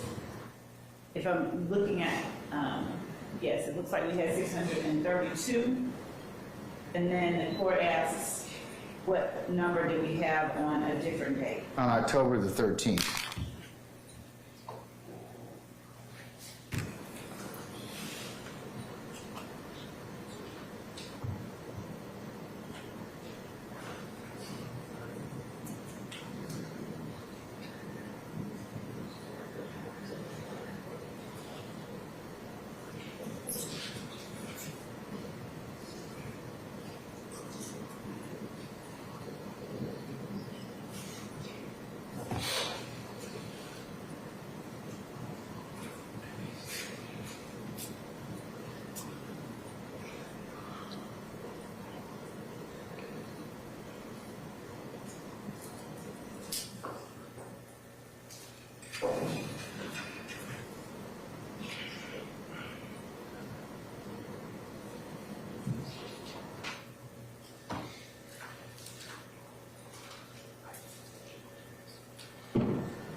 All right, let me ask you another question, Ms. Hilton. I mean, I should say Ms. Love. How many witnesses of that universe of potential witnesses that you have identified do you realistically think you're going to call? Give me the number of fact witnesses and give me the number of expert witnesses that you have. I mean, your case in chief witnesses. Your Honor, the case... Fact and expert. The case in chief, Your Honor, consists of all of the ones that we've served, and the reason is that the count one consists of 191 acts, and the reason that it Well, you've grew got also to... some defendants that are no longer in this case. So Right. are you still going to present those, or are you going to pare down your indictment, or what are your plans on that? Our plans have been to pare down the indictment, Your Honor, and we obviously move things around as different things happen. But given that there are overt acts that were committed by people who may not be at the table that go to show not just the existence of the enterprise, but the current defendant's participation in it, and as well as the pattern of racketeering activity that we allege that they conspired to commit. It's not just, it would be different if it were just one murder or just one aggravated assault or just one burglary on the indictment, Your Honor, but there are a list of acts that we seek to show, to introduce as evidence, to show the pattern of racketeering activity that they conspired to commit. So, yes, we are still, even now, endeavoring to take out some of these people, and because we want to present the most effective case for the state. And there are some that, there are some of these acts that we feel may not do more than, other acts. And we don't want to lose the jury's attention or anything like that. So we are even now paring down the list. But we have sought, so that there is no confusion and there is no assertion that we did not put someone on notice, we have sought to extract from the discovery that we have provided all of the names of the people that we look to call in this case. We have made great efforts to make sure that we do that, because even though they are listed in discovery, we have attempted to comply with the court's directive that we provide an actual list that has as much information about each witness, including what count they will be called for, on the list. So,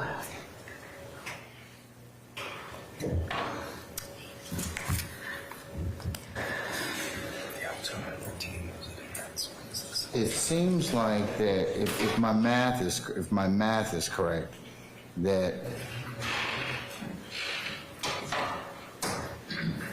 as of the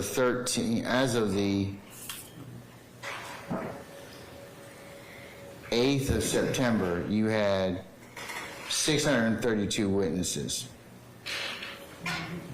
or thereabouts, and as of the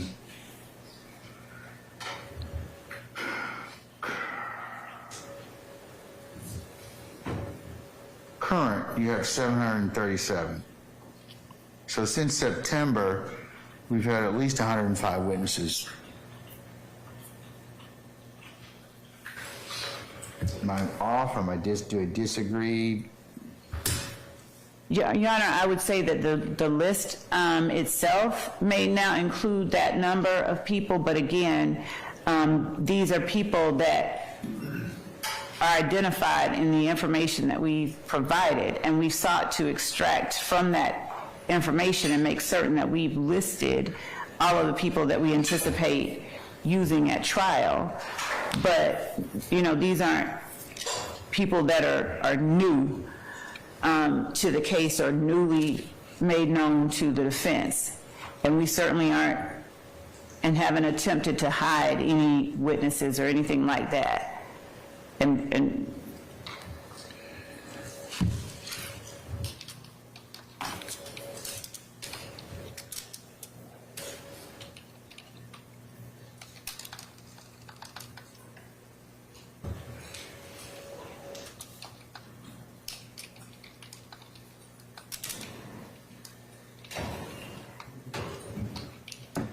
And I think the last witness list that we served was, I think the court said it's September 26th, not October 13th. That was the date that Mr. Steele filed the witness list. We did not file one on October the 13th. We last filed the witness list 2 months ago.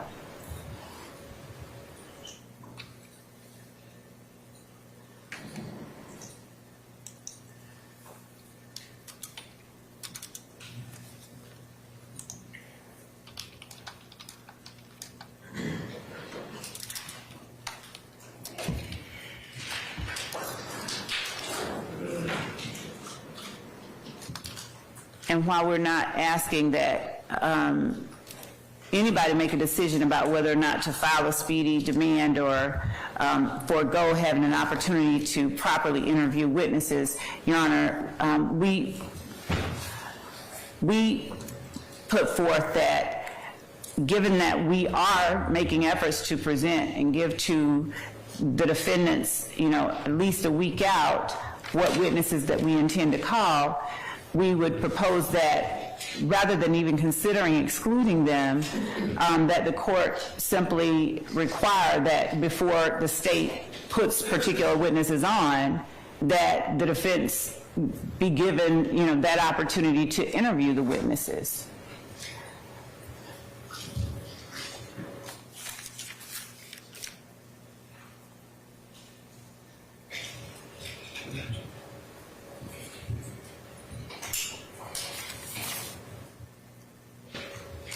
Okay. It's almost 12:30 at this point in time, and I understand that lunch is available for some, and I am going to recess to allow that to occur. And I have other unrelated business that I need to take up during this particular lunchtime period. So the court, just make sure.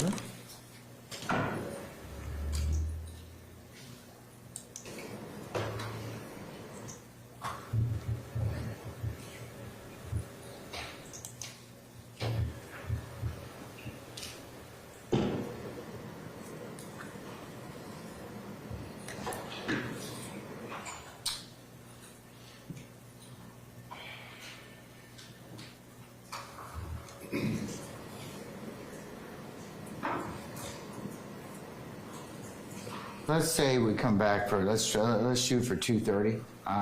Independency, please find be able to queue up the video file. I want to see that, not video, no, but the file that, there's two files that are relatively large. Okay. I just want to be able to see those, and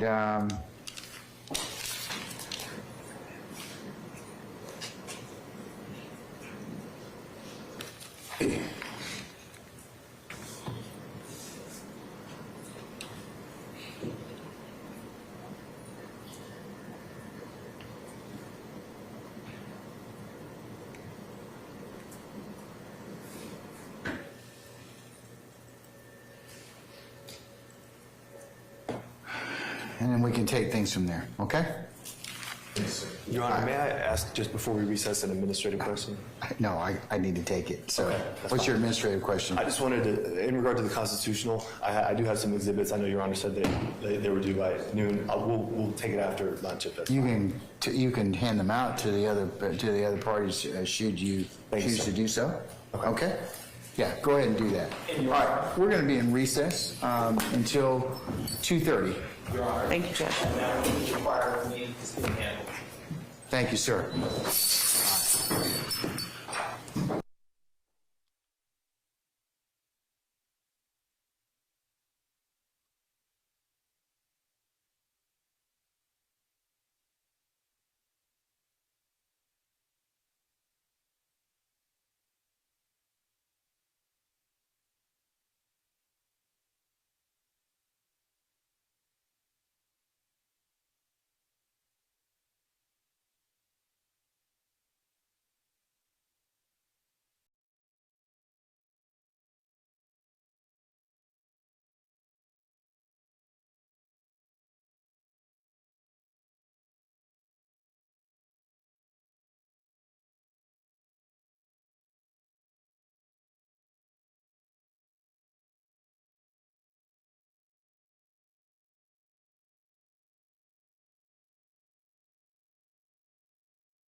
the universe of all these photos, and were you able to get actually the file open so I can see it? Yes, Your Honor. I want to start off by saying the state's not claiming infallibility, but we are asserting good faith. So, Your Honor, I tender to the court for the court's consideration State's Exhibit 2, which is a document served in defense discovery folders, link served 8/2/2022. It's the investigator's report of Investigator Miller. It's a 79-page report. I'm tendering this for the court's consideration. Okay. And I would call the court's attention to page 15 of page 79, wherein the investigator states, I submitted an Instagram preservation request for Instagram vanity name Scarface, believed to belong to Demekion Garlington. I also submitted an Instagram preservation request for the vanity name Thugger1, which is believed to be the Instagram account of Jeffery Williams, aka Young Thug. On page 68 of that same document, the investigator notes under supplemental Williams Instagram, on February the 3rd, 2022, I received my search warrant returns for my Instagram vanity name, Thugger1. The registered email address to the Instagram account is itsslackseason@gmail.com. Additionally, Your Honor, I submit for the court's consideration Defendant Williams' motion for discovery number 14, labeled State's Exhibit 3, filed on April the 14th of 2023, wherein the defendant in paragraph 2 states, based upon information and belief, the prosecution has not provided the Instagram account returns for Mr. Demekion Garlington, specifically for Instagram's handle @scar_face. I would submit States 3 for the court's consideration. Your Honor, the defense was put on notice, and the state showed openly that the state had received Instagram returns for both Demekion Garlington and for Jeffery Williams. They had notice of that. They were aware of that, and in fact, on April the 13th, they requested the Instagram account information for Demekion Garlington, where they were noticed of that in the same document that they were noticed of the returns for Jeffery Williams. On State's Exhibit 4, we have a discovery receipt I submit for the court's consideration, wherein we served the Instagram returns of Demekion Garlington, laboring under the impression that we had served the others as well that were referenced in State's Exhibit number 2. Your Honor, we received no less than 32. Sure, Mr. Steele. Here's the 3 you gave me. I'm familiar with the report. What, stage 2? I don't know the number. Investigator one. Here you go. You're welcome. Your Honor, we received no less than 32 motions for discovery from Defendant Williams, after which the state made, you're welcome, the state made every effort to comply with those demands for discovery. When we were placed on notice that there were items we believed we had served upon Mr. Williams and other defendants that they had not received, we routinely, and this is State's Exhibit 6 as an example, we included as part of our receipts and certificates for discovery that any and all discoverable items in the state's possession, to include physical evidence associated with this case, are available for examination and copying by appointment only with the undersigned Deputy District Attorney. And then we went on to certify that we had served the items upon the defendant. This is State's Exhibit number 6. That's an example of one of our certificates of discovery. And Your Honor, I'd also call the court's attention to the date that the court demanded and required that the parties sit down with one another and discuss items of discovery that were missing. We sat down with the defendant. They told us what items were missing, that they felt that they were missing, and asked to be given a copy of. Ms. Hilton documented outstanding items. I will label it State's Exhibit 5. And we have a number of items that were requested by the defendants. For instance, everyone requested Agent Bernie's final report. Nichols requested Phoenix logs. Mr. Williams requested search warrant returns for the Dora Greer phone number and email address, as well as other things. We, as part of State's Exhibit 5, I'll let Mr. Still take a look at it. We attempted to document every request being made of the state so that we could meet it. Your Honor, during the latter part of the previous 3 or 4 months, the state has endeavored to make certain, based on requests made from the defendants and the court, asking the parties to ensure that all items have been served. We went above and beyond making sure that we had provided those items. We labored under the belief that we had. Again, we're not saying that we have not made mistakes and omitted items, but they were never intentional. And Your Honor, I would point the court's attention to Morrison versus the state, where the Georgia Supreme Court says it is well established that a charge of prosecutorial misconduct is a serious charge, is not to be lightly made, and having raised it, thank you, the defendant has the duty to prove it by the record or by legal authority. The defendant here has profusely alleged misconduct. He has alleged bad faith.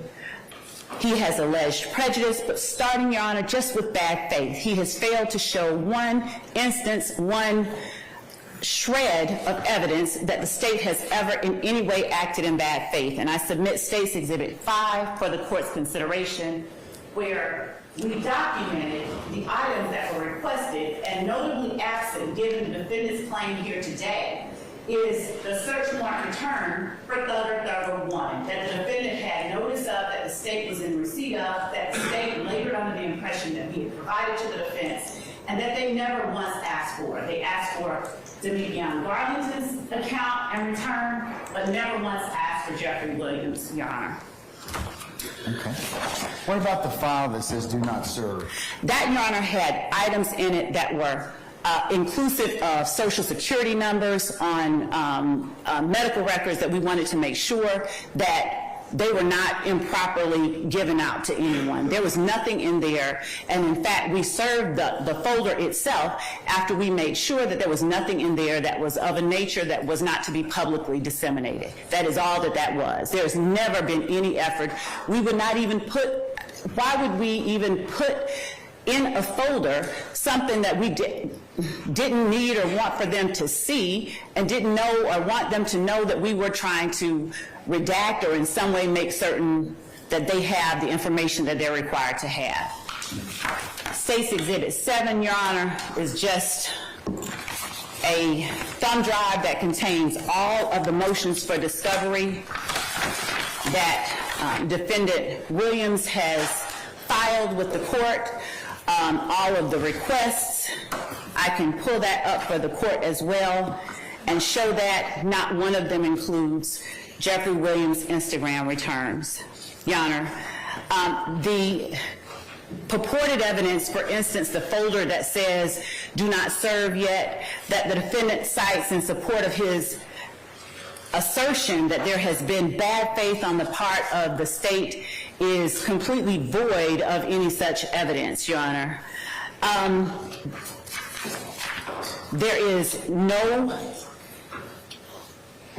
the fact that the Williams has the folder itself belies the suggestion that its contents were wrongfully withheld. He points to nothing about the folder requiring or even suggested it should have been produced any earlier than it was. The complete lack of discussion about the contents of the folder itself is telling, Your Honor, and it is unsurprising since a cursory review of the contents of the folder makes the defendant's arguments evaporate. The folder contained a previously served disposition of a federal charge to which Casey pled guilty, which was a matter of public record. It contained an APD report associated with that incident previously served on November 8, 2022 as part of Discovery 5, and it contains 2 files comprising roughly 5 minutes of audio in which an APD detective verifies the identity of a 911 caller from the underlying incident. Your Honor, when a defendant alleges a factually specific claim of prosecutorial misconduct and bad faith, he must show actual misconduct. And the defendant here has utterly failed to do so. His claims ignore the record, and they are based on rank speculation. He's alleged hypothetical misconduct and has not even substantiated that. Your Honor, the allegations of bad faith that the defendant has made are coextensive with his claims of prosecutorial misconduct. He has failed to supply this court with a single instance in which a court has made a finding of bad faith under circumstances like these here. And in fact, the state has operated under best of faith, as we have discussed in our response to the defendant's motion for emergency relief by the court. All right, 2 things. You still haven't shown me the file from that file. Is that the file that were you able to load it? How many pictures does it have in, or pieces of it? Your Honor, that file has, I think that there are 6 maybe PDFs, and it is not the case that there is a picture on every page with a blue line. There are pictures. I can give to the court a copy of it and let the court review it. But again, this is the exact file that is referenced in the document that I have now labeled State's Exhibit 2, which is a 79-page report wherein we informed the defendant that we in fact received the returns. We mistakenly thought that we had served it. When we realized that we had not, we put it and everything else that we thought we had not served in Discovery 13. We put things that they asked for, and we put things that they did not ask for that we just could not find evidence of having already served. Your Honor, to suggest that there is bad faith because we made the effort to serve it, it completely ignores the fact that the defendant... I got it. Let me ask you this last series of questions in regards to the witness list. Why did the witness list why has it been climbing exponentially in terms of the number of people? You have 739 on your witness list, and it's grown, From 658, I believe, Your Honor. to 632 to that would have been 8 September to what it is right now. Your Honor, and if you think about it, I mean, the first witness list had 36 people on it, and okay, so I could see there being a development or a scrub of witnesses over the course of time. And Your Honor, that is as a result of also new prosecutors on the case, different eyes looking at the case, and wanting to make sure that we have provided not just the witness list, but we acted in good faith to provide as much information as we could. And Your Honor, we did not hold anything back with any of these witnesses' names in them. The discovery containing the names were provided, Your Honor, and to the extent that we have gone as far as we have, they have now had the witness list for 2 months at least, Your Honor. Opening statements were far away from 10 days at the time that we provided the most recent witness list. That witness list is just the result of not bad faith, Judge. But to their point, okay, you got, cases indicted in May, was re-indicted when, in August? Or was it later than that? I'm sorry. I don't know when it was re-indicted. It was re-indicted. That is correct. I don't have the exact re-indictment date, but it in fact was re-indicted. We'll get that for the court. Okay, so it's re-indicted. But here's the thing. Then we started or commenced trial. December we had motions. December of 2022 we had motions. And we actually started, I want to say, the 4th of January of 2023 with actually joining issue and going ahead and selecting our jury, being in the process to select our jury. So to the defendant's point, if the witness is supposed to be served, in 10 days or before arraignment, we've been kind of working consistently since January of this year, and it ain't like, I'm sorry, I'm using the vernacular. It's not like you got 10 witnesses or 20 witnesses or maybe even That's correct, 40 Your or Honor. 50 witnesses. And you've got several hundred witnesses that, That we've endeavored to get arguably them. Mr. Steele and all the other people that are in this case need to go ahead and vet, because any defense attorney worth their salt is going to talk to everybody, or going to at least attempt to reach everybody who's on that witness list. So if the target keeps moving, what do you say about that? I mean, because it's grown from, less than 50 to over 700. I'm saying that shows our good faith, the fact that we are trying to provide that list, the fact that we are trying to provide them, pull out of the discovery and provide to them an actual list with all of the information about the witnesses that we can gather, along with the counts and acts with which they are associated. That is a sign of good faith, not bad faith, and we have not argued on a technicality. All of the motions to suppress filed long after indictment that we have now addressed on a substantive basis that Defendant Williams has filed. That's further good faith on the part of the state, Your Honor. The defendant now is trying, I guess, to assert that, somehow his designs on keeping out information that he feels isn't good for himself is amounting to bad faith on the part of the state, when he cannot point to any action but good faith action on the part of the state.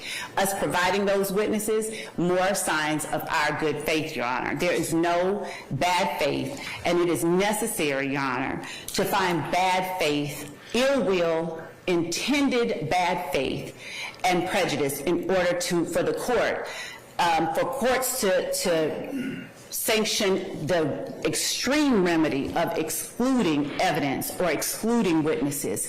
There are a number of ways that if the defendant wants more time to look over his Instagram pages that we provided notice of back in August of 2022, then he can have that time or request that time. An administrative day or recess for him to do that does not take away his rights under his speedy trial demand, but to say that somehow the state has acted in bad faith when there's been nothing but a showing of good faith is simply misrepresenting reality, Your Honor. I have some concerns. I really do, Ms. Lowe, in terms of the number of witnesses and that have continued to grow. So my concern is that they need to be able to interview and to talk to these witnesses. So, and Your Honor, that's why we've given them the phone numbers, the addresses. We, of course, cannot force anyone to talk with anyone. And to the extent that the smaller portion of the witness list is lay witnesses, which one might arguably have a problem finding or dealing with, the vast majority of them, the larger chunk of them, are professional witnesses. okay, but you told me that you're going to need all of these 737 in terms of witnesses to put on your case, and I What I told I'm the not court, you, but I'm not you, but I'm kind of asking you again. What is the more realistic universe of witnesses that you think you're going to call in this case? Is it Your Honor, 300, 400? I mean, I'm not holding you to that, but I mean, we got 6 defendants left, so it's kind of like, I know you got to put on your case, but and I can assure the court that we are culling those witnesses. We are going through and we are paring down that list. And we can probably have a list of a pared down, if you will, sort of rendition of it for the court on the 20th, if the court permits us to present that to the court. And I understand the court's concerns as well, because the court wants to present as smooth and as fair a trial as possible for all parties. I do, but the other thing is, if I'm, these are real numbers, and anybody who's tried a case before understands the legwork that goes into being prepared. And even if I don't believe that you all were doing this in bad faith or you had the intent to do it, it doesn't still sit well wrong with me from a constitutional standpoint in terms of just being able to be prepared. Mr. Steele's other constitutional issues of, yeah, he's got to be prepared, he's got to do his job, and doing your job means you got to go ahead and make sure I've interviewed all the witnesses that potentially are going to be called in this case, or to account for them. Your Honor, we don't disagree with that, but we're just asking that the court not invoke the extreme remedy of excluding them. We're asking that the court fashion a remedy such as allowing additional time for the interviewing of witnesses. We have asked Mr. Steele and the other defendants if they would provide to the state people that they are not able to reach. We have not received anything from anyone since we have given the last list of witnesses from anyone saying that they have not been able to reach someone on the list. All right, here's what I'm going to do.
Okay, here's what I'm going to do in this case, and y'all could, have a seat. Like I said earlier, the court's had an opportunity to take a look at the defendant's motion for remedies based upon, or the motion to strike, motion for remedies, state's response,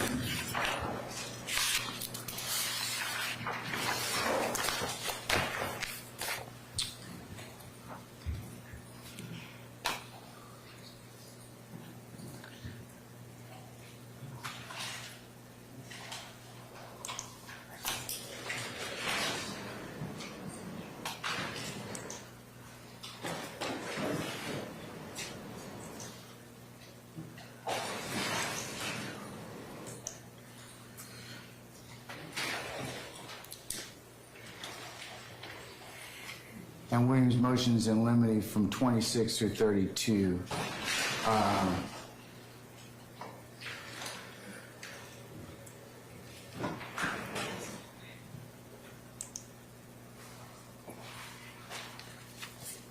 And as it pertains to other persons as affected on this indictment, the court's also considered, for the purposes of ruling, states 1 through 7, defense 1 through 4, and court 1, as well as the court's historical reflection on the trial of this case since it was indicted and re-indicted in those sessions of court. I do understand, Mr. Steele in particular, that this particular discovery has not come out in the method and manner that it might have been a smoother way to kind of let it go, to proceed, I should say. I do find that looking at Muse and the other trilogy of cases that you have cited for the court's edification, that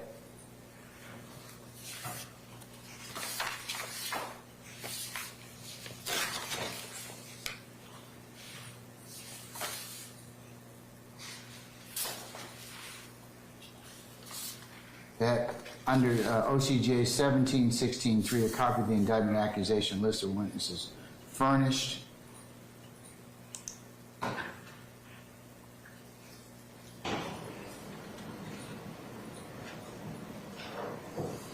I'm also considered 17-16-4, which is disclosure of evidence by the prosecution and the defendants. Prosecuting attorney shall no later than 10 days prior to trial, or at such time as the court orders, disclose to the defendant, make available for inspection, copying, and photographing any relevant written or recorded statements by the defendant or copies thereof within the possession, custody, and control of the state or prosecution, any portion of any written record containing the substance of any relevant oral statement made by the defendant, whether before or after arrest, in response to interrogation by any person then known to the defendant to be law enforcement or member of the prosecuting attorney's staff.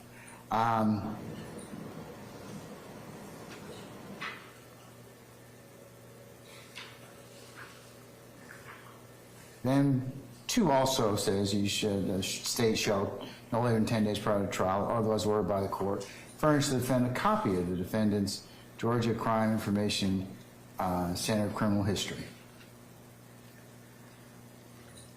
And then 1716.4 also talks about books, papers, and other tangible objects that are in custody, or the possession, custody, and control of the state or the prosecution are intended for use by the prosecuting attorney as evidence in the prosecution's case in chief or rebuttal at the time at the trial of any violation of Part 2, Article 3, Chapter 12, Title 16. Such evidence shall be made 10 days prior to trial. And it basically just covers in 1716.4 the requirements of disclosure of evidence. And also, I've also considered 1716.8, which is the list of names and information concerning witnesses, and about the state's requirement that no later than 10 days before trial, the defendant's attorney, then 10 days after compliance with the prosecuting attorney, but no later than 5 days prior to trial, shall furnish to the opposing counsel as an officer of the court, in confidence, the names and addresses, current locations, dates of birth, telephone numbers of that party's witnesses, unless for good cause the judge allows an exception to this requirement, in which the event counsel shall be afforded an opportunity to interview such witnesses prior to the witnesses being called to testify. And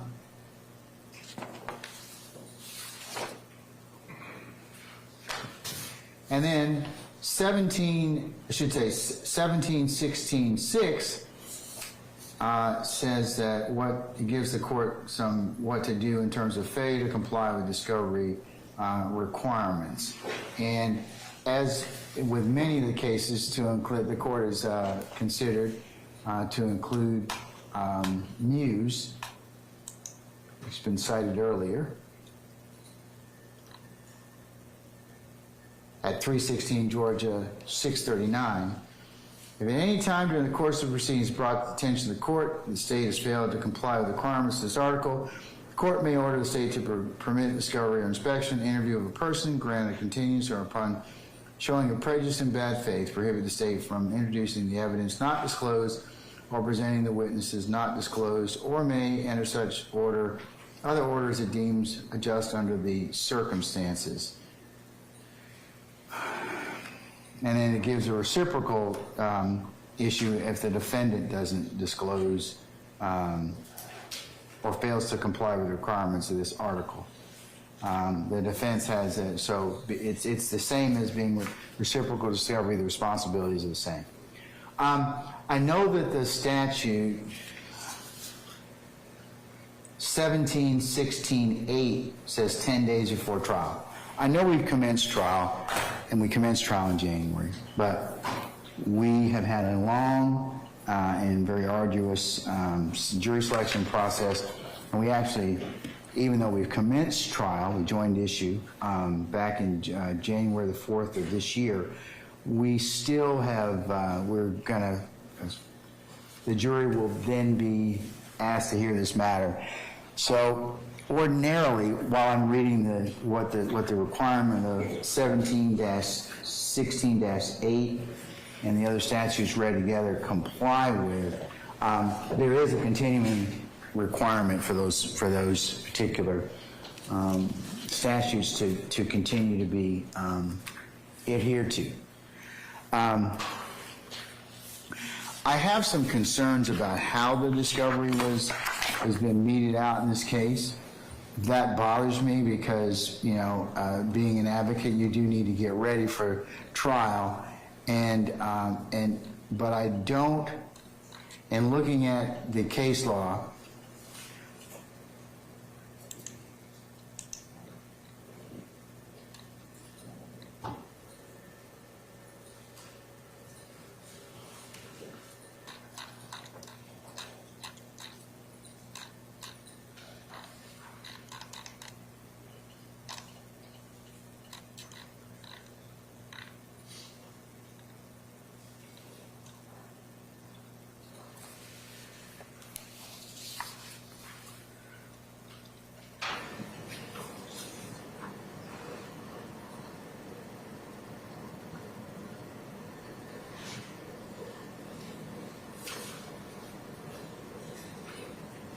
and looking at 17-16-8, those requirements are set forth to prevent a defendant from being surprised at trial by a witness, or to include evidence that defendants has not had an opportunity to review or interview.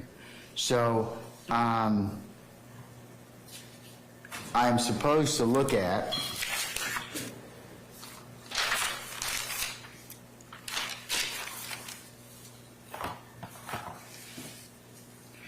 exclusion, continuance, prohibition of the evidence of both bad faith and prejudice have been found. I don't believe that the state has acted in bad faith and prejudice. I believe that you all have been sloppy, and I think your presentation could have been a whole lot better in terms of the evidence that you have given the defense in a way and manner and method, and that troubles me. That concerns me. But one of the things that also concerns me is I want to make sure that the playing field is level. And I can see how the defendants would be concerned about the representations of your former colleagues about what was done or what was not done in this particular case and what I heard. So to the extent that I'm going to fashion a remedy to permit the defense and the state to have the fairest trial in this particular circumstance, I am going to go ahead at this point in time and require the state by Monday the 20th to submit a pared down list of witnesses for all parties' consideration. The next thing I'm going to have done Mr. Steele, is then I'll compare that to you can compare that to the witnesses you've actually had an opportunity to interview. And if you've not interviewed those witnesses, I'll provide you the opportunity to interview those witnesses. Now, you're probably not going to like when we probably are going to do that, because it's probably going to be the time period between we're going to probably be in trial for about 3 weeks, and when we recess, I'll order the state provide those witnesses for you and your colleagues to interview. So I will go ahead. So that's why I need to know what witnesses you're going to call, so because I need to know the universal witnesses. So I'll give you the opportunity to interview them in person or via Zoom or whatever else. We'll work out something. The other thing I'm going to also require them to do for the lay witnesses that they wish to call is that they're going to run all their criminal histories if they haven't been run already. Because that is something that at this point in time, there is no way that the defendants can go ahead and avail themselves of the statutory procedure that's set forth. So that's the other fashion that the court's going to make sure that is adhered to. I'm only going to order for lay witnesses unless you tell me that there is a professional witness for good cause that I need to run, or I need to require that be run. But for any lay witness going to testify, it is my expectation that the state will provide that. Your Honor? Yes, ma'am. As it relates to the witnesses, as I had spoken with the court before, we did speak with the GBI and the Georgia Crime Information Center, and they told us back when we first brought this issue up that the defendant could have had his GCICs in 2 days, given the time that they had then, that the state is literally not that we don't have to, we literally are not allowed to. I received that from the counsel. Mr. Steele stated he knew him personally, so I reached out to him personally, to the legal counsel for the Georgia Bureau of Investigation, and one of the requirements of the state maintaining its certification is that we not do exactly that. And what they told me is that all that the defendant has to do is ask the court, and the court issues an order, and they get those witnesses in 2 days from the Georgia. However it happens, I don't mind how we do it. Okay. But I want it to happen. So, Mr. Steele and Ms. Love, if you all want to do an order for my signature, I will go ahead and get that done. But I need to know the universal lay witnesses that you all want to, because there may be some you just don't want to have GCICs run for. I mean, I'm not saying you should. I'll order all of them, but if you don't, if there are witnesses that really don't need to, there's no reason to run their criminal history, I would just say you exercise on the side of caution. But I will prepare an order such that they can get those criminal histories run. And Your Honor, they said at the time I told them the number of witnesses, and they still told me that day, that number of days. How many days? They said that at the time 2 days. That'll work. That may work. That may work if we do it now. That shouldn't be an issue. But I want to take that up on Monday, because I want to make sure that we're dealing with that particular universe of witnesses. And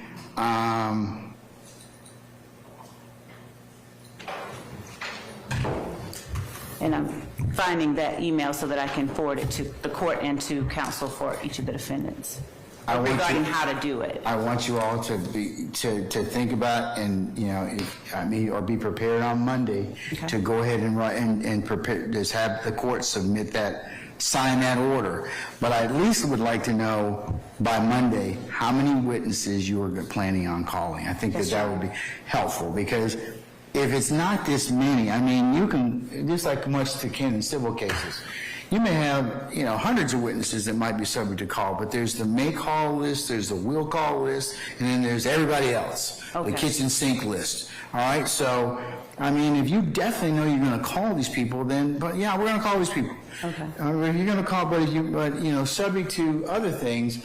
I mean, I understand that you may have to call other people depending upon the circumstances that develop, but can't believe that you're gonna be calling 737 witnesses. Okay, we can work with that. Thank you. I mean, so, and at this point in time, it's just that the reason I'm doing that, Ms. Lowe, is primarily because I share Mr. Steele's concern of constitutional issues in terms of being able to represent his client and the other similarly accused person. So while I don't find that you committed bad faith or intent, I think that the disclosure and the way that the witness list is kind of developed, definitely I have concerns about it. And the way that I've resolved those concerns is to make sure that they're not surprised by anybody that you're going to call, and that they get everything that they should have gotten at a minimum. Mr. Steele, anything else? No, thank you, sir. All right. Sir, if you would prepare a suitable order for my signature with those two things, or three things, I should say. But and folks, to the extent that you all can get this done, I really don't want to have any other surprises with stuff that kind of comes up in terms of things that have not been disclosed.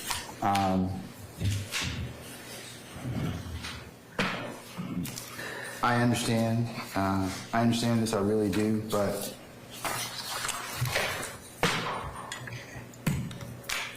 we are very close to going trial in terms of summoning our jury, starting on the 27th. So we really need to go ahead and bring everything kind of to a close, and there should be no surprises at this point in time. Yes, Your Honor. All right. Mr. Steele, you will prepare an order, like I said, by the 20th. I think I've given that united date for everybody else. So for my consideration, send that to Ms. Love, please, and her colleagues. We'll go ahead and do that. Okay. All right, you're welcome. All right.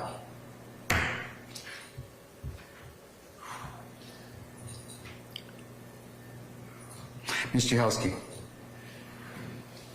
were you able to, or what's your pleasure in regards to the constitutionality of the gun statute?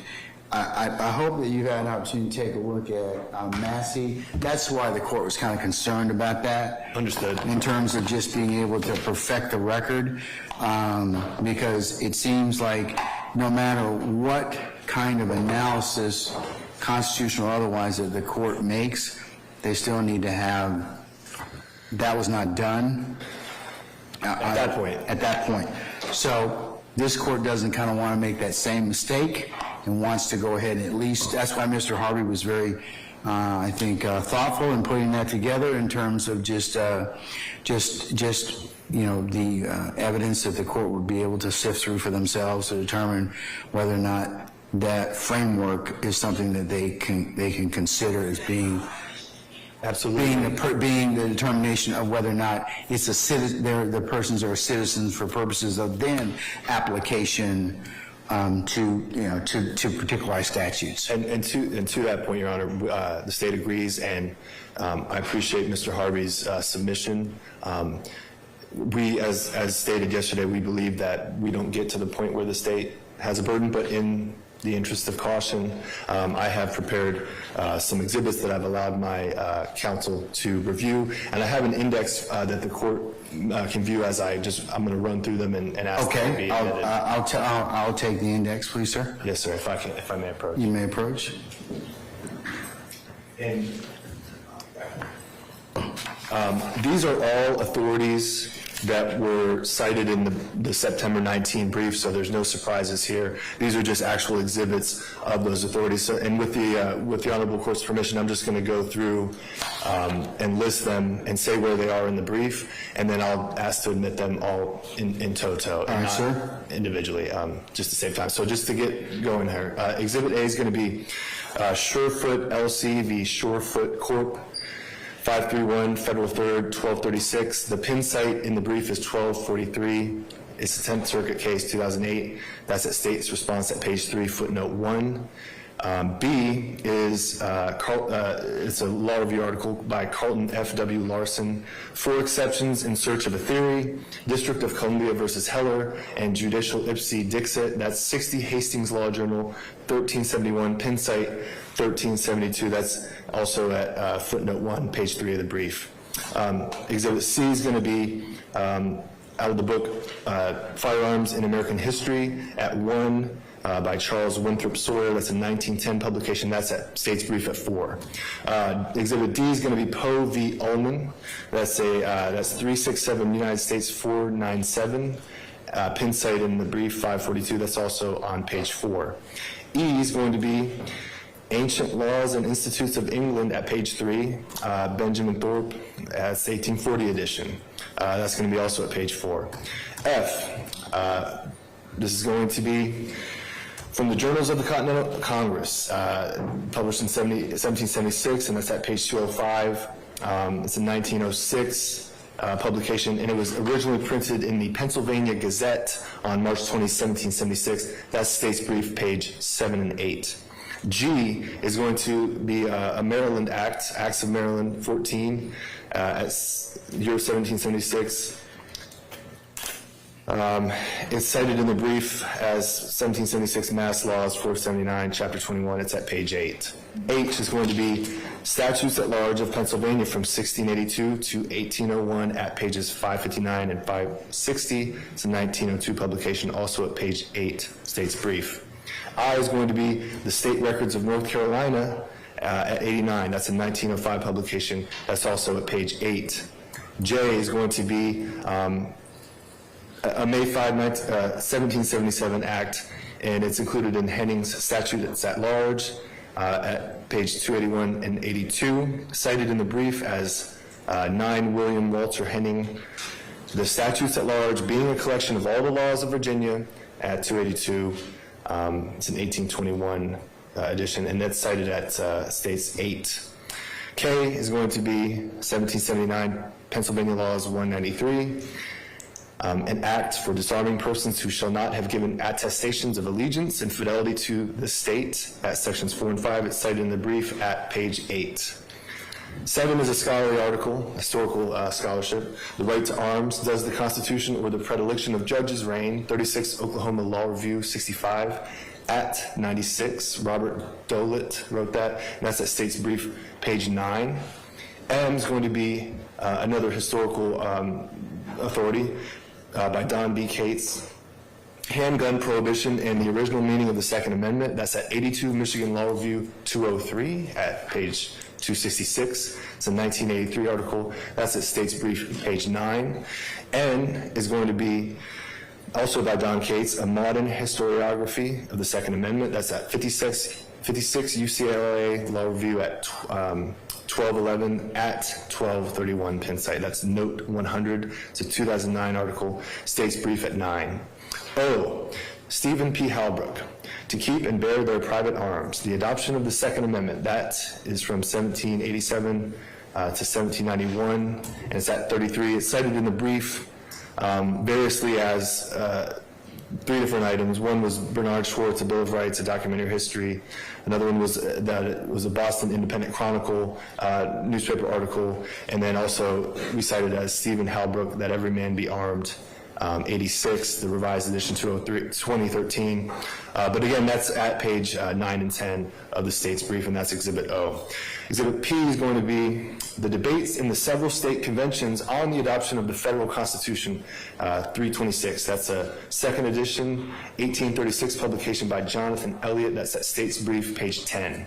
Q is the address and reasons of dissent of the minority of the Convention of Pennsylvania to their constituents at unnumbered page 8 of 29. We cite this in the brief at pages 10 and 11. R is the case of Binderup v. Attorney General of the United States of America, 836 Federal 3rd, 336, 368 Penn site. That's a 3rd Circuit 2016 case, and that's at State's Brief at 11. S is an 1804 Missouri Law, 90. That's at page 11. T is also an 1804 but Indiana Act at 108. also page 11.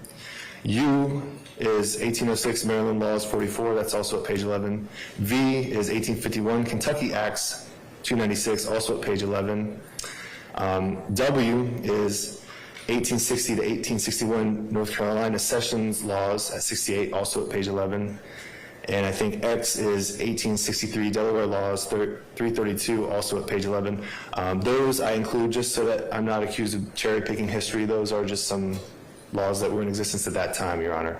They're not particularly helpful to my argument, but they're included nonetheless as exhibits. Y, 1878 New Hampshire Laws 170, Chapter 38 at Section 2. We cite this in our brief at page 11. Z, and it goes to WW, just so there's an end in sight here. See that, sir? Yes, sir. Z is a digest of the statute law of the state of Pennsylvania from the year 1700 to 1894. That's at 541. That's an 1894 publication, 12th edition. We cite that in the state's brief at 11 and 12. AA, Annotated Statutes of Wisconsin, containing the general law enforced October 1, 1889 at 940, 1889 publication. We cite it at page 12. Double B, State v. Hogan, 63 Ohio State, 202, Penn site 218, 219. That's a 1900 case. That's at page 12. Double C, General Statutes of the State of Kansas at 353 and 1897 digest. That's at page 12. Double D, 1883 Kansas Sessions Laws 159 Section 1, also page 12. Double E, 1923 New Hampshire Laws 138 at Section 3, that's at page 13. Double F, 1923 North Dakota Laws 380, Chapter 266 at Section 5, page 13 of the brief. Double G, 1923 California Laws 696, Chapter 339 at Section 2, also at page 13. Double H, 1925 Nevada Laws 54 at Chapter 47, Section 2, also at page 13. Double I, 1931 California Laws 2316 at Chapter 1098 at Section 2, also at page 13. Double J, 1933 Oregon Laws 488, page 13. Double K, 1931 Pennsylvania Laws at 497, 498, Chapter 158, Sections 1 through 4, State's Brief, page 13. Double J, 1933 Oregon Laws 488, page 13, State's Brief. Double K, 1931 Pennsylvania Laws 497. Am I repeating myself?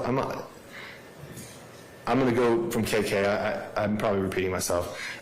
These are all bleeding together, but 1931 Pennsylvania Laws 497, 498, Chapter 158, Sections 1 through 4. I feel like I already said that. Double L, 1927 Rhode Island Public Laws 256 at Section 1, page 13, State's Brief. Double M, Don Cates, the Second Amendment, a Dialogue, Law and Contemporary Problems, 143, and that's at Penn site 146. It's a 1986 scholarly review, or scholarly article, that's page 14 of the State's Brief. Double N, A Critical Guide to the Second Amendment, that's by Glenn Reynolds from 1995, and it's 62 Tennessee Law Review 461 at 480, also at State's Brief, page 14. Double O, Saul Cornell, Don't Know Much About History, The Current Crisis in Second Amendment Scholarship, that's 29 North Kentucky Law Review 657 at 679, that's a 2002 article, State's Brief at 14. Double P, The Second Amendment, Structure, History, and Constitutional Change by David Yaskey, 99 Michigan Law Review 588, Penn site 626, 627, a 2000 historical article, page 14, State's Brief. Double Q, Saul Cornell again, this time with Nathan Dedino. This one's called A Well-Regulated Right, The Early American Origins of Gun Control, 2004. It's 73 Fordham Law Review 487 at 491 to 492, State's Brief, page 14, page 15. Almost there. RR, United States versus Rennie, 583 Federal 3rd, 8, Penn site 15. It's a First Circuit 2009 case, State's Brief at 15. Double S, United States versus McCain, 10th Circuit 2009 case, 573 Federal 3rd, 1037 at Penn site 1047, State's Brief at 15. Double T, United States versus Anderson, 559 Federal 3rd, 348, Penn site 352 at note 6. It's a Fifth Circuit 2009 decision. State's brief at 15. W, 2 U's, United States v. Yancey, 621 Federal 3rd, 681. Penn site 684 to 685. 7th Circuit 2010, that's at State's brief at 15. Double V, US v. Carpio Leon, 701 Federal 3rd, 974 at 979 and 980. 4th Circuit 2012 decision, that's at State's brief, page 15. And finally, WW, US v. Freeman. This is a Northern District of Illinois case decided June 1st, 2023. That's 23 CR 158 at Penn site 4. State's brief at 15. I'm sure over my colleague's objection, I would move to admit State's Exhibits A through WW. All right, Mr. Harvey? Thank you, Judge. I'm going to go through them and tell you which ones I have an objection to and why. All right, sir.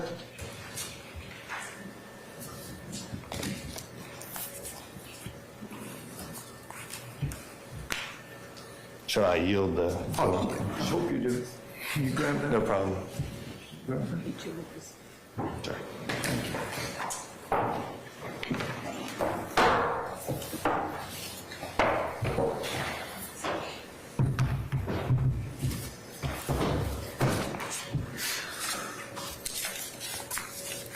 We have just heard a long list of what the state has tendered to the court in support of what they believe to be, now believe to be their burden, which I believe I have always said it was their burden. And that burden is enlightened by the court in Bruin as follows.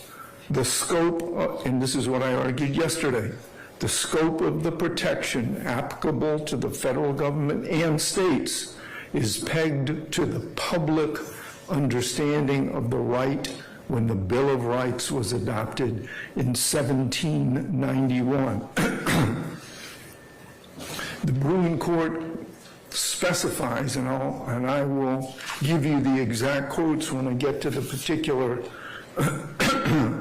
parts of the proffer, Judge, with regard to pre-1791 authority and post-1791 authority.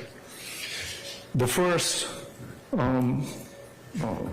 item on the state's response, thank you,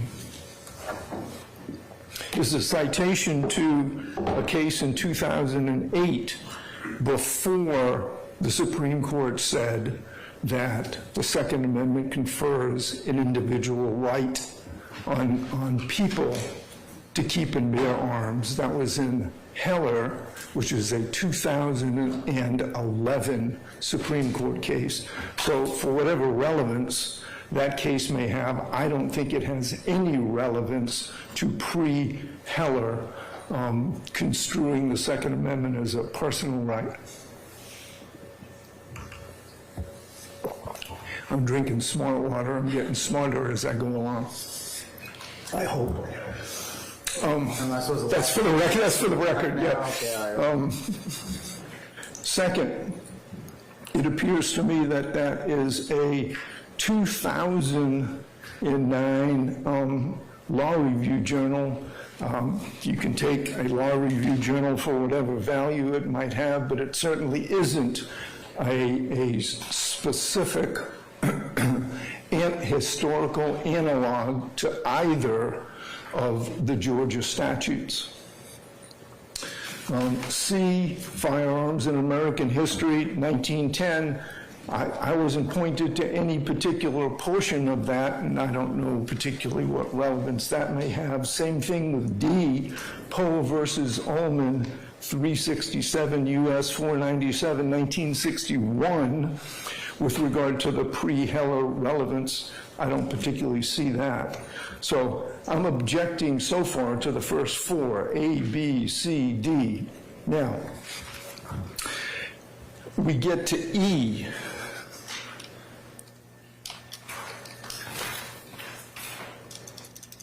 And Exhibit E is denominated on the list as Ancient Laws and Institutes of England.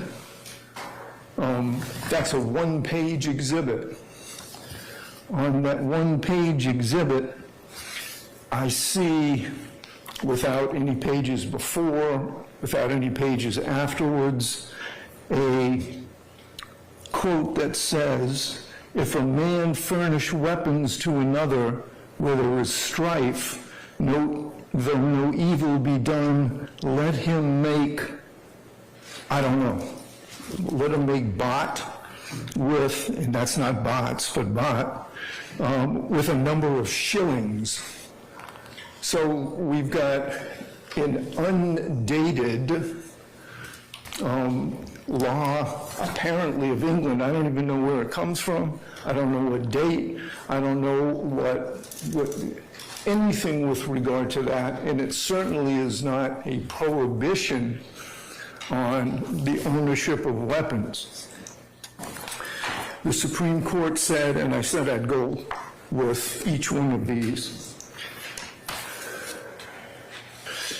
as far as English history is concerned, the court in Bruin said, English history is ambiguous at best, and the Bruin court saw, quote, little reason to think that the framers would have thought it applicable to the New World, unquote. That's Bruin at 2139. So I object to E. The journals of the Continental Congress, you know, all this stuff sounds great, but when you read it, it doesn't, it simply is inapplicable. I guess I'm on F. Journals of the Constitutional Congress, 1776 at 205. Well, what they said was that it be recommended to the several assemblies, conventions, and councils or committees of safety in the United Colonies. And Georgia had a committee of safety. This was a recommendation that they were going to give to the committees of safety to immediately cause all persons to be disarmed within their respective colonies who are notoriously disaffected to the cause of America, or who have not associated and shall refuse to associate to defend by arms these united colonies against the hostile attempts of the British. So that's an oath. That's a recommendation to prohibit those people who don't support and are enemies of the United States of America to disarm those people. Certainly not a historical analogy to our statute, so I would object to F as well. G.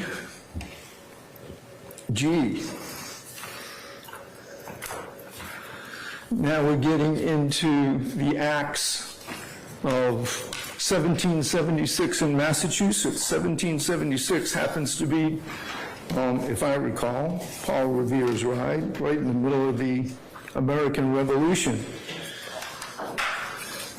And what that says is an act for the executing in the colony of Massachusetts Bay in New England, recommending the disarming of such persons as are notoriously disaffected to the cause of America, or who refuse to associate to defend by arms the United American Colonies. Same thing as in F. In other words, it's those who refuse to take an oath of loyalty to the United States. Has nothing to do with the disenfranchisement of felons. Exhibit H. The statutes at large of Pennsylvania from 1682 to 1801, same thing.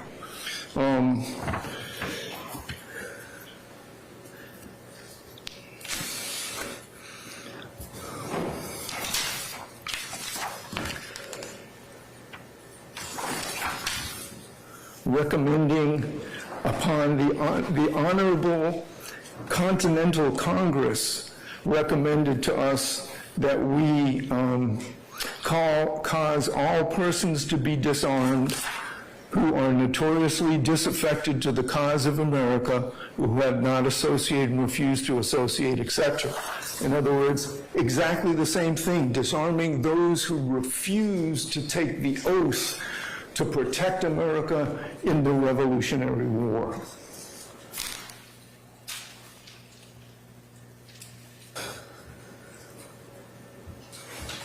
So the next is the state records of North Carolina from 1905. That's a 35-page document. The print is smaller than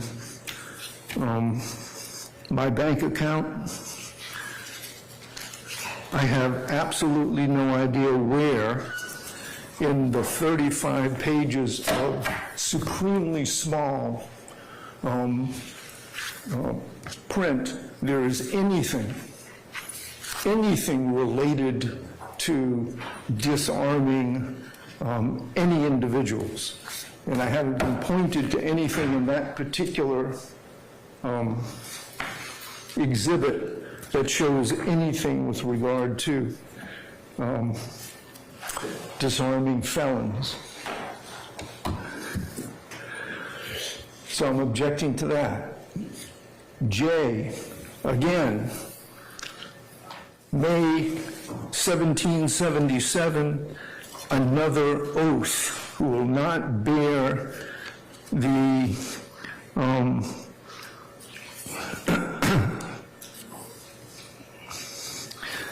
not give oath to the allegiance to same and for other purposes. All freeborn male inhabitants above the age of 16 years, except imported servants during the time of their service, shall, on or before the 10th of October, subscribe the following oath. And if they don't take the oath, they get disarmed. So that's another oath session or statute. K, same thing, another oath statute. So far we haven't had a single, not a single.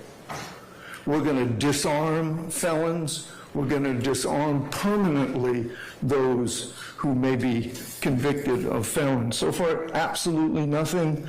I see nothing in any of those. So that's J and K. L, that was a law review article from 1983. M is a law review article from 1983. N is a law review article from 2009. O is a law review article, it looks to me, from 2013. So I object to L, M, N, and you can consider whatever law review articles you want to consider, but they certainly aren't historical analogs, and I've gotten nothing so far by way of the record of any particular statutes from anywhere in the United States. P is the debates of the several state conventions on the adoption of the federal Constitution. Well, that's all good and well. I don't know what that has to do with anything, so I would object to that. Q. I'm sorry? Can you clarify what your objection is? Yes, my objection is that it is not an historical statute. It is not a statute anywhere. It is also something that may or may not have been adopted by any particular state, and certainly not been shown to be adopted in the state of Georgia. I am not abandoning a dual track. I've seen nothing particularly related to Georgia, and I see nothing in this particular article that may or may not. And I haven't had a chance to read all these articles because I just got these today at 12 o'clock. Over my objection. They were cited in the state's brief file. That's great, over my objection. You didn't tender them yesterday. We had a hearing yesterday. They weren't tendered yesterday. I object to them being tendered today.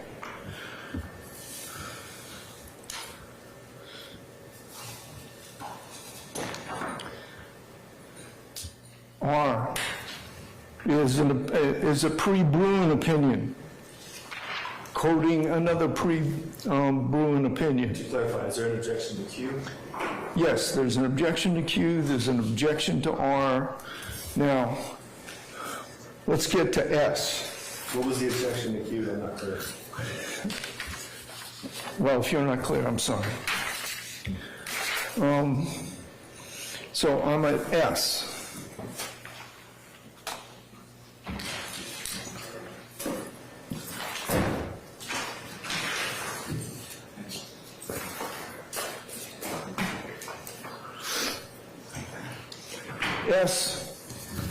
We kind of blew through S.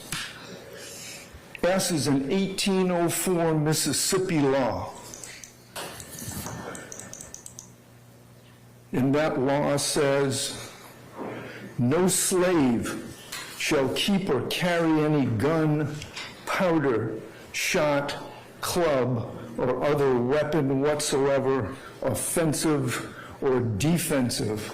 And I can tell you what's offensive to me is that the state is tendering this statute as a historical analog to the prohibition against felon disenfranchisement in 2023.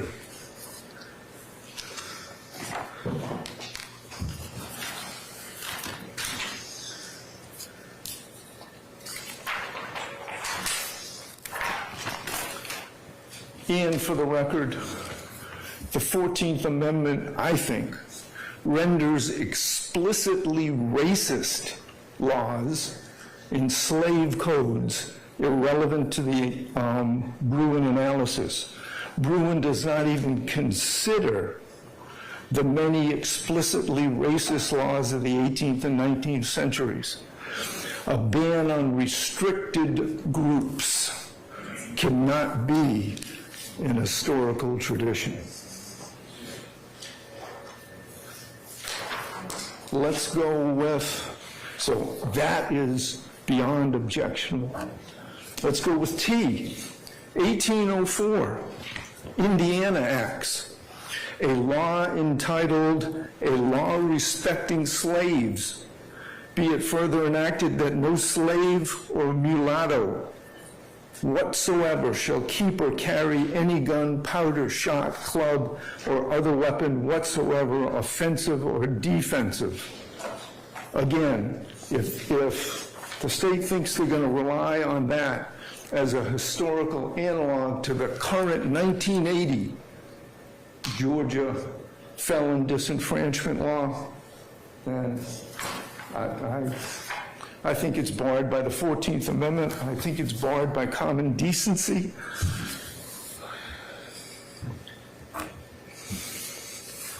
Let's go to U.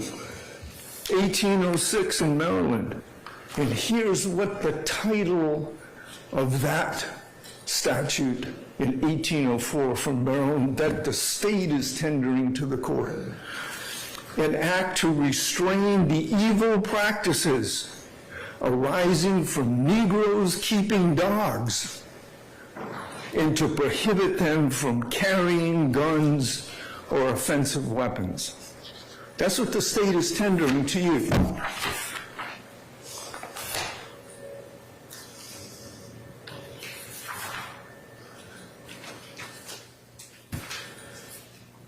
(1851) in Kentucky. let me just say this.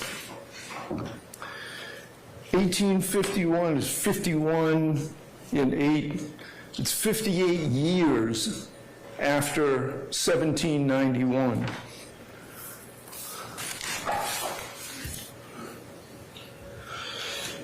The court in Bruin specifically said if a law was adopted long after the founding, it cannot be afforded much weight. Heller said that at 554 U.S. at 635.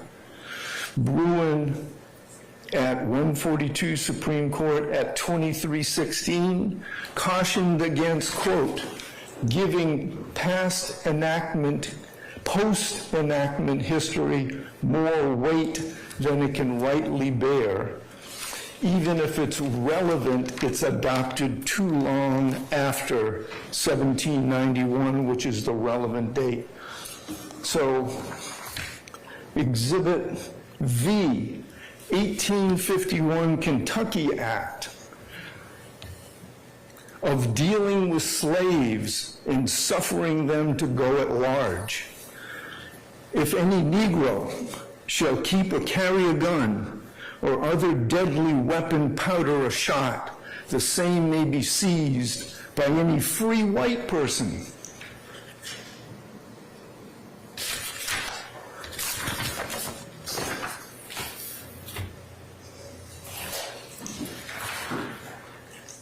I object to that.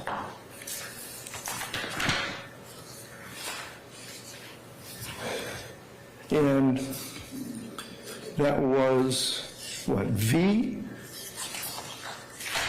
W. 1861. North Carolina Sessions, and again, I'm relying on Bruin's and Heller specifically saying if it's too far past the founding, it's to be given little weight. But again, the state's tendering it to you to meet their, quote, burden. 1861, North Carolina Session Law 88, relating to free Negroes having arms. If any free Negro shall wear or carry about his person or keep in his house any shotgun, musket, rifle, pistol, sword, etc., he shall be guilty of a misdemeanor, and upon conviction fined not less than $50.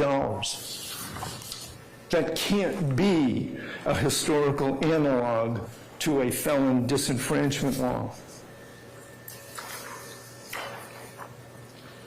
Next, 1863 Delaware law. This is Exhibit X. And by the way, I'm objecting, obviously, to all of these. 1863 Delaware laws. An act in relation to free Negroes and mulattoes. That free Negroes and free mulattoes are prohibited from owning or having in their possession a gun, pistol, sword, etc., etc.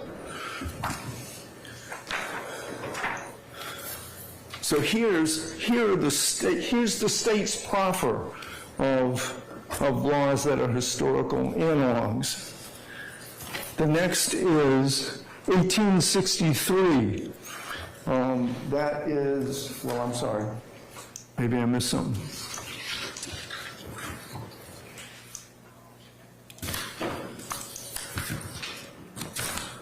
Did I miss X? 1863 Delaware law.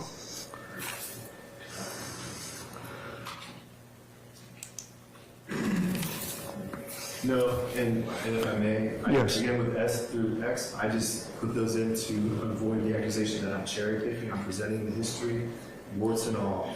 Okay, well, there are plenty of warts. There are more warts than anything else. Y was 1878 New Hampshire law, Exhibit Y.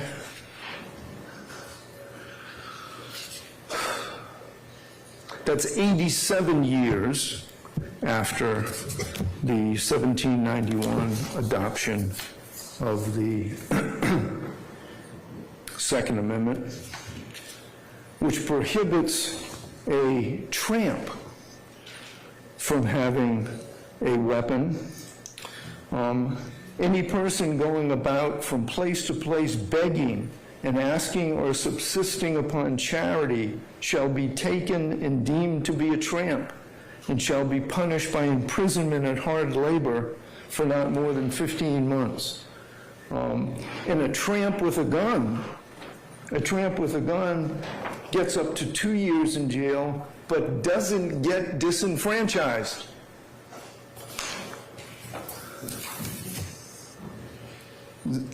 That's why. Z is in 1879, which is 88 years after 1791, and that's the same statute as Y. It is a statute that is an 1879 statute saying the exact same kind of thing, that it's a misdemeanor to be a tramp with a gun, but no disenfranchisement and, frankly, no seizure of the gun. And let me see. But, Mr. Harvey, if I may, in Bruin, doesn't it say that... Hey, look, I'm not answering your questions. Oh, wait. Good. You shouldn't have an opportunity to go again. Mr. Harvey, we're not going to have any of that. You can look at me all cockeyed if you want, but we're not going to have that. Well, I didn't start it. But you were starting to finish it, and that's what I was. That's what being professional is all about. All right, that's fine. I won't finish it. I'll finish it with the continuing reference to their proffer. All right.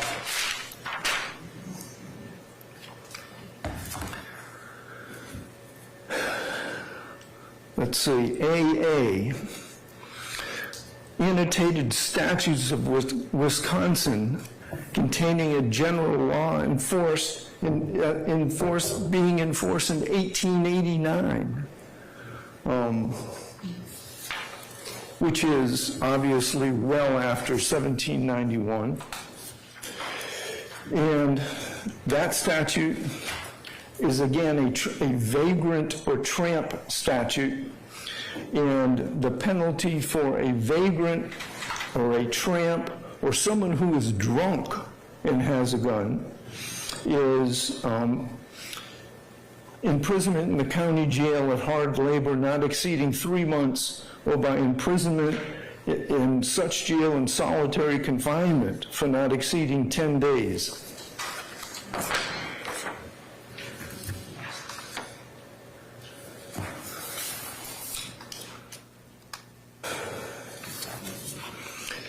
So I object to that one. State versus Hogan, a 1900 case from Ohio. I must have missed it, but I didn't see State, the Georgia case that we all rely on and that the Supreme Court quoted with approval in Heller. That's Nunn versus the State. I also didn't see and haven't seen yet, and we're up to the 1900s now, anything that the state proffered, from the state of Georgia in particular, but any state statute that disenfranchised someone who got convicted of a felony. So I object to the relevance of BB, State versus Hogan.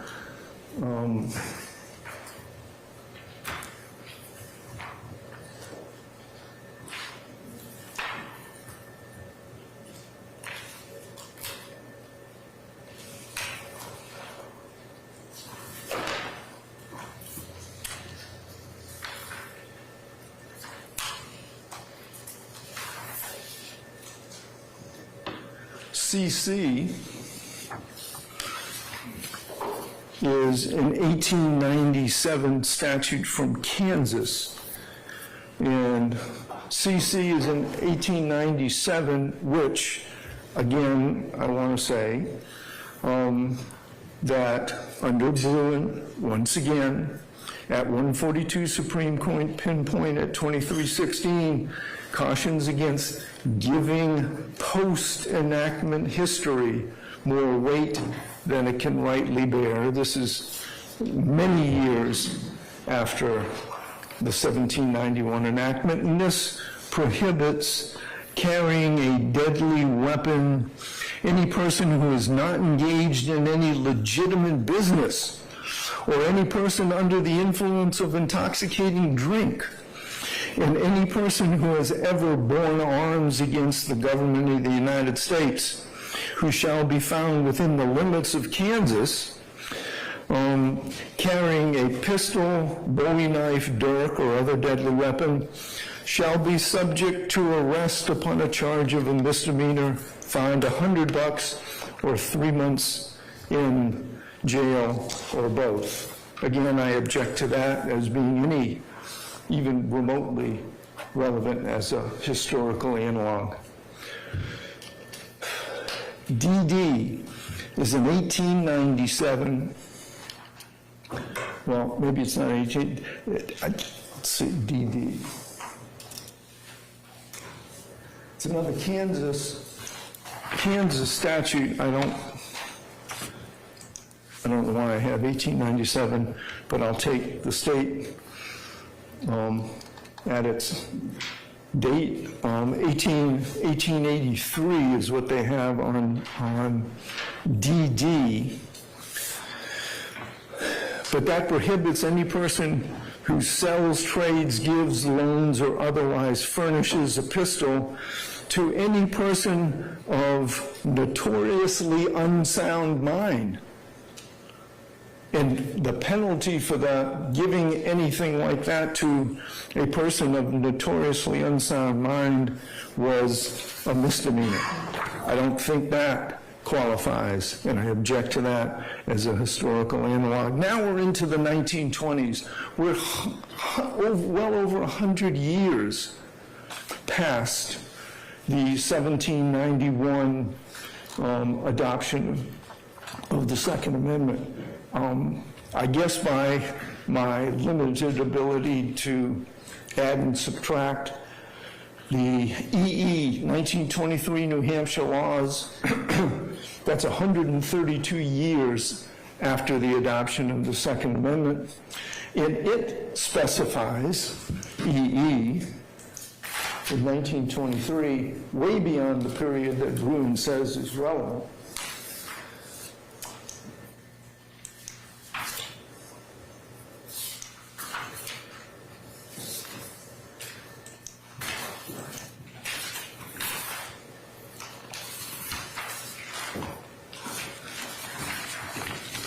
I believe that it says that no unnaturalized foreign-born person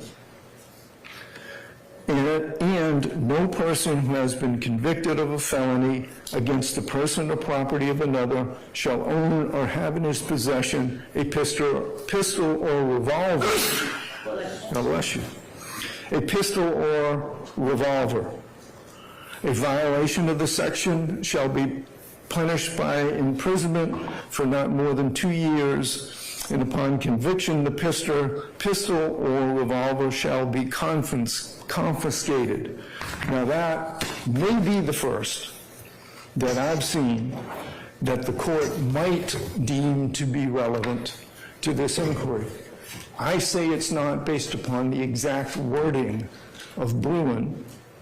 However, it is, in fact, in 1923, 132 years after 1791, something that doesn't disenfranchise a felon, but what it does is, and of course, there is a difference between confiscation and future prohibition. So I will concede that may have some relevance to Your Honor, and that is EE the 1923 New Hampshire statute. There's a 1923, again, 132 years later, FF. That is an enhancement for possessing a weapon while committing a crime when armed, and also includes unnaturalized foreign-born persons convicted of a felony. It doesn't disenfranchise or allow for confiscation of a felony, so of the gun, so I'm objecting to FF.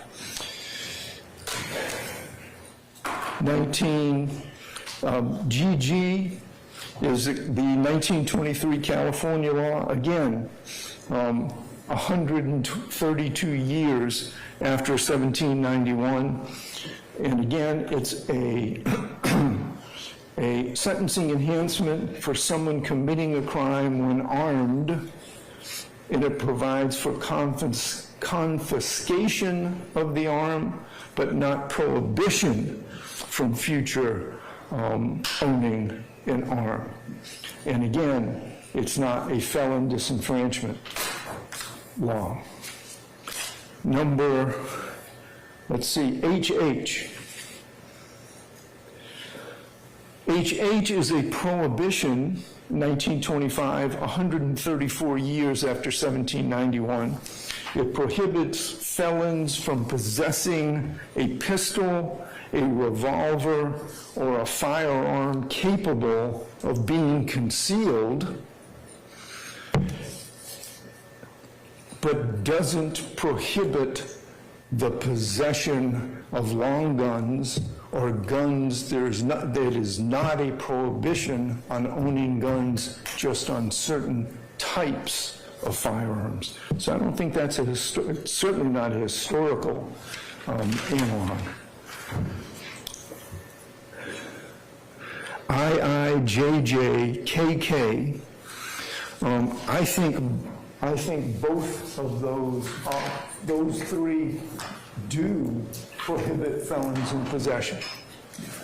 You can take those for what the court might think they are worth, but they're 1931, 1933, and again 1931.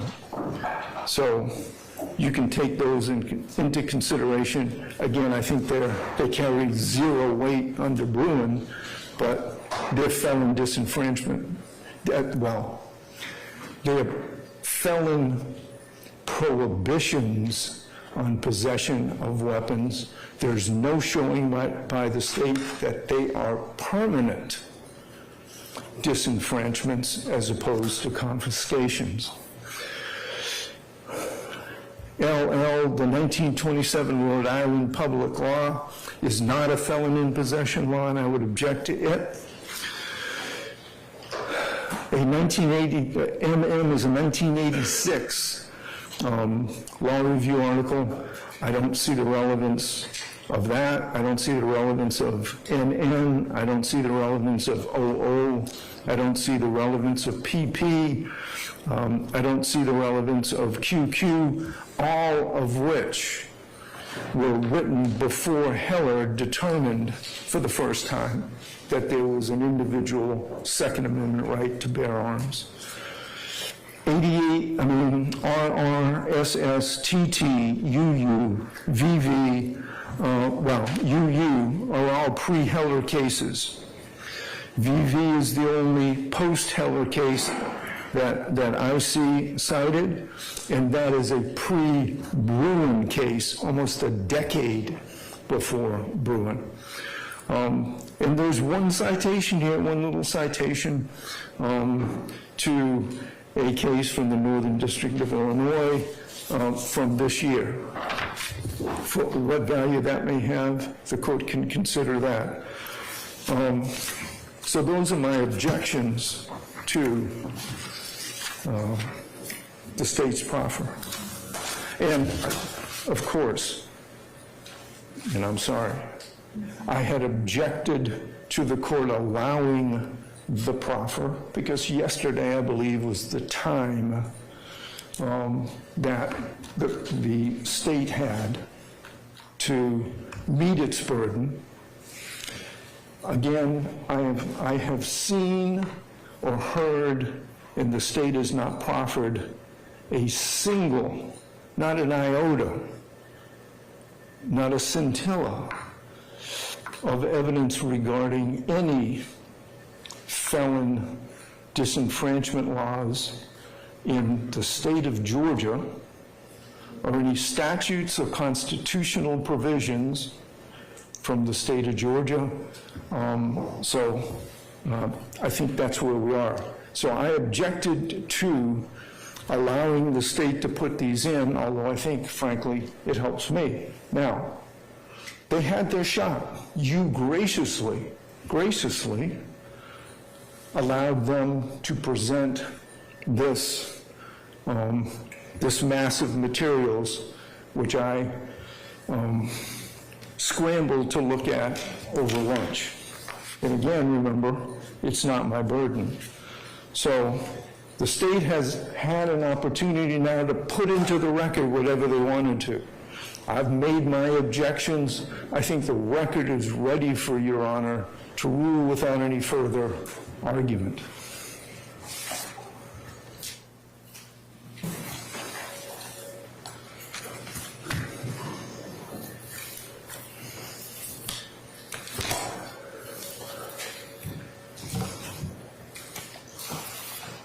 So, Judge, that's all I have. All right. Your Honor, just so the record's clear, I am not Mr. Harvey's argument on behalf of Mr. Still. It'll apply to everybody unless you opt out. One thing, one final quote. Yeah, I know, and it's a good one. This is a good one. On February 7th, 1867, Frederick Douglass gave a famous speech in which he said, "Keep no man from the ballot box, or jury box, or the cartridge box." I'm leaving that with you.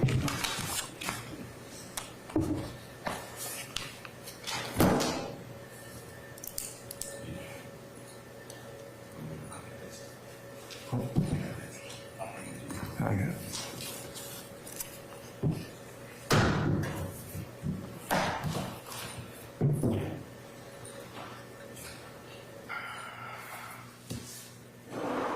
All right, anything else, Mr. Yelsey? May I have 30 seconds? You may.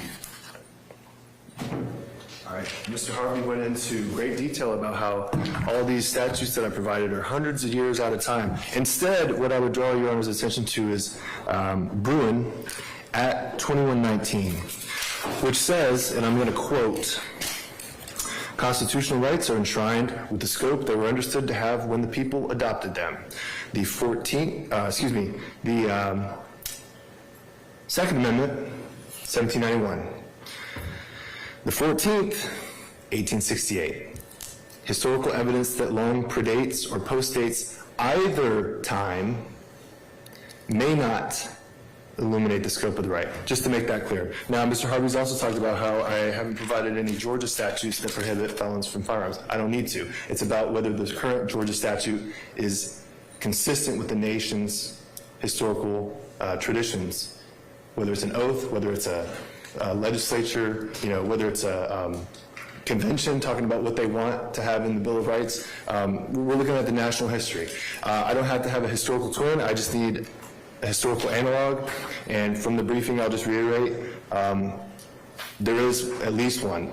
You go back to AD 602, and from there, it's enemies of the state, okay? And then it's violent persons, dangerous persons, and then criminals, and then you start getting into the late 19th century and into the 1900s. They start calling it, by felonies. So I think we have more than enough as far as a historical analog, and I do appreciate the court's indulgence, allowing me to have some extra time to get this together, and I would move to admit these for the court's consideration. Thank you. All right. Thank you, sir.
To begin with, I am going to admit over Mr. Harvey's objection, the state's index of exhibits and state's response to opposition to Cornelius Nichols, Shannon Stillwell,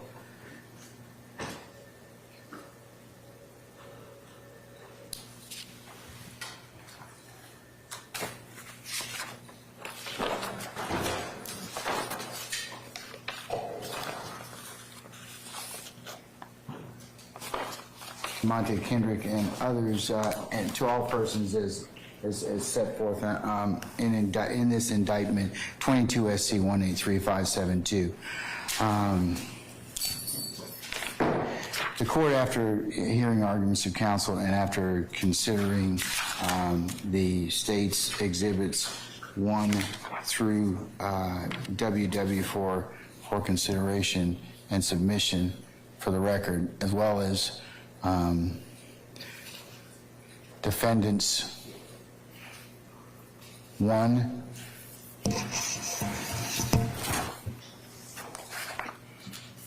2,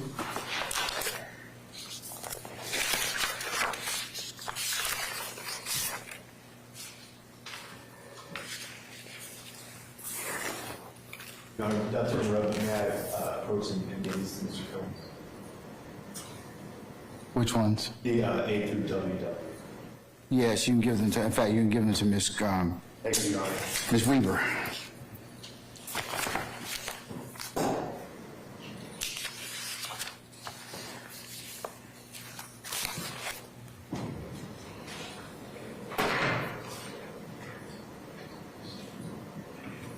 It's from this one.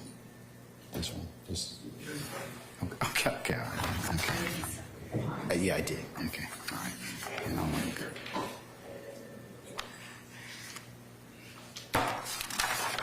And I'll include the index that was submitted for my consideration as courts 1 for purposes of this particular motion.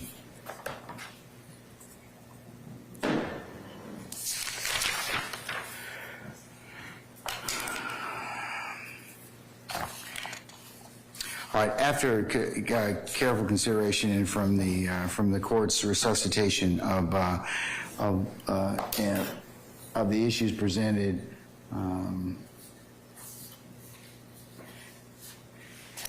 and a careful consideration of Massey versus the state of Georgia at 2020 Westlaw 6973557, as well as Kuhlman versus the state, that's Kuhlman versus the state at 892 Southeast 2nd, 753, and taking a look at Georgia Code, or Georgia, Official Code Georgia Annotated 16-11-31 and 16-11-33. This court rules that it is not going to declare OCGA 16-11-131 and 16-11-133 unconstitutional. I find them constitutional. I'm not going to bar or otherwise strike the prior convictions, Acts 77, 175, and 191, and current charges, counts 53 and 65 thereon. Thereupon. This ruling will apply to all those similarly situated under the indictment 22 SC 183572. Mr. Uhelski, if you will prepare a suitable order, you can guess what date I'll give you. The 20th. And you submit that or socialize that with Mr. Harvey and the others as required. And I'll take a look at it before entering it, okay? All right, sir. Say again? Can I have an interlocutory appeal? No, not this time, sir.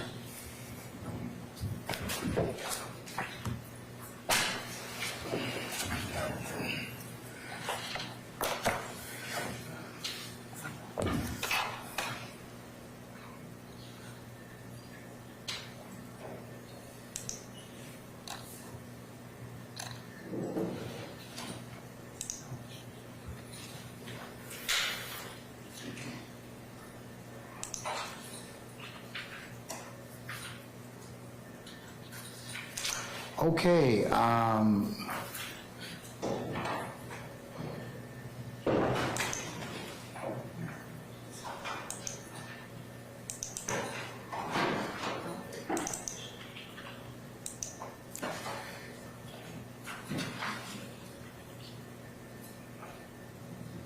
Mr. Yahowski, is it you or Ms. Love or Ms. Hilton's going to handle the motions to suppress in terms of Mr. Nichols' arrest in 2017, 18, and finish the motion to suppress the phone records?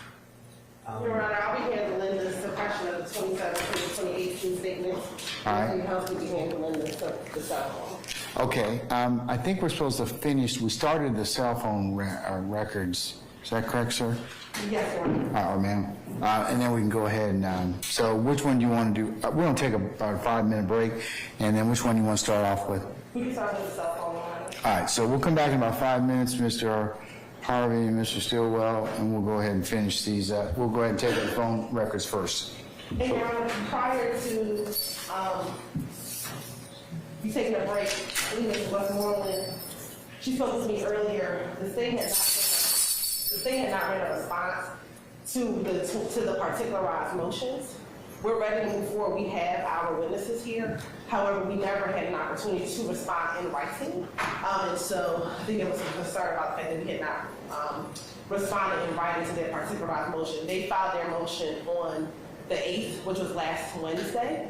And so given that we've been in court primarily, we just have not had an opportunity to sit down and do a written response to their particularized motion, which was filed on the 8th.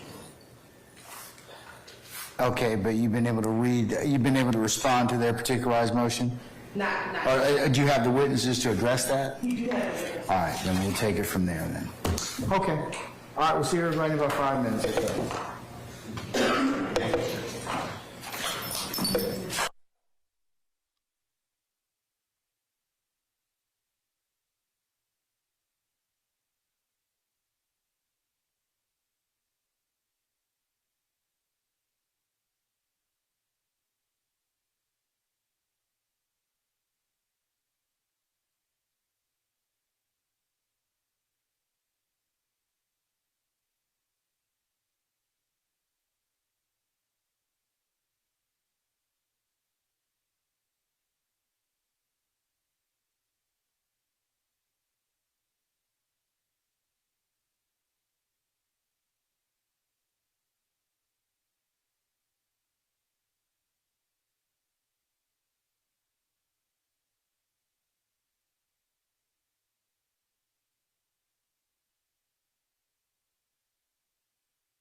Start at 8:23.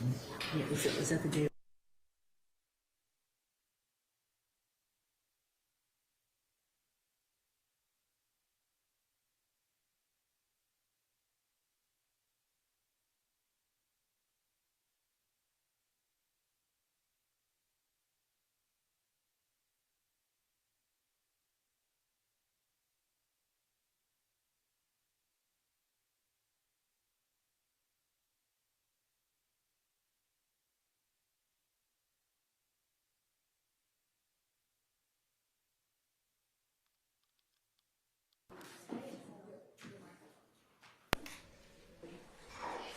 Now,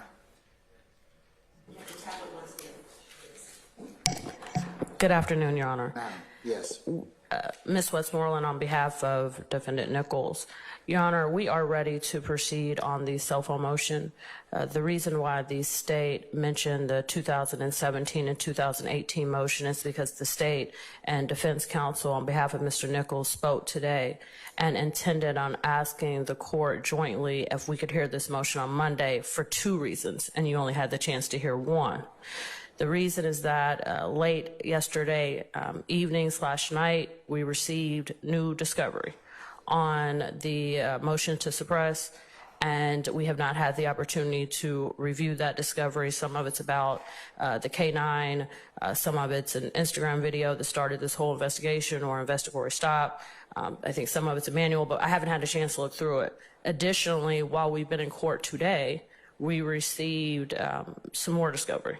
The new police report or the original report or something of that nature, the whole incident report wasn't complete, and the state just found out about it, was their representation, and has sent it over to us. I haven't even opened up the email. So, Your Honor, from my understanding, the government also wanted the opportunity to respond to our particularized motion. We believe their response, giving them the opportunity to respond would be fair and best. They've communicated to me that they can have that particularized response filed today, and that they would be ready to move forward on Monday, and that would give us the weekend to look over the discovery that we just received today in court and the discovery that we received last night, and I think that we would be ready to go on Monday also.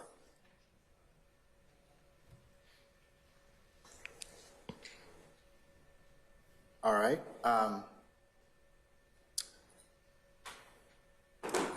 What's the state's response? Yes, Your Honor. I'll speak first to the items that were served last night. In preparation for the motion, Your Honor, as I was reviewing the police report and having conversations with the officer who, let me back up.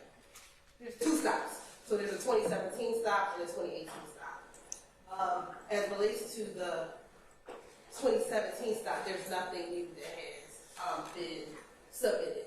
The 2017 stop is a stop in which Mr. Nichols was in a car that was tinted. They stopped the vehicle under the consent to search. The vehicle was searched guns were found. So I do not believe that there was anything additional for the 2017 stop, period. As it relates to the 2018 stop, when I met with Sergeant Ross yesterday in just preparation for the motion, in reading it, Sergeant Ross advised that the first time he saw Mr. Nichols was on an Instagram video. I had not seen anything prior to that to show Mr. Nichols in the Instagram video, so I wanted him to explain to me more what was he referencing. At that time, he explained to the state, I have the video, do you want me to send it to you? So he said yes. And immediately as he sent it to me, I watched it. It was about a 30-second video clip.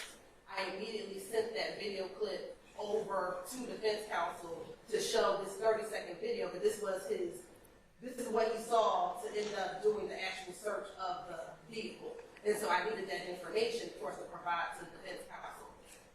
In addition to that, he sent me, I guess when he took the video, and this is all back in 2018, he also provided like a one-page picture of Mr. Nichols in the same clothes that he was in the video to kind of corroborate that this was the same person he was referencing. So he sent that to me as well.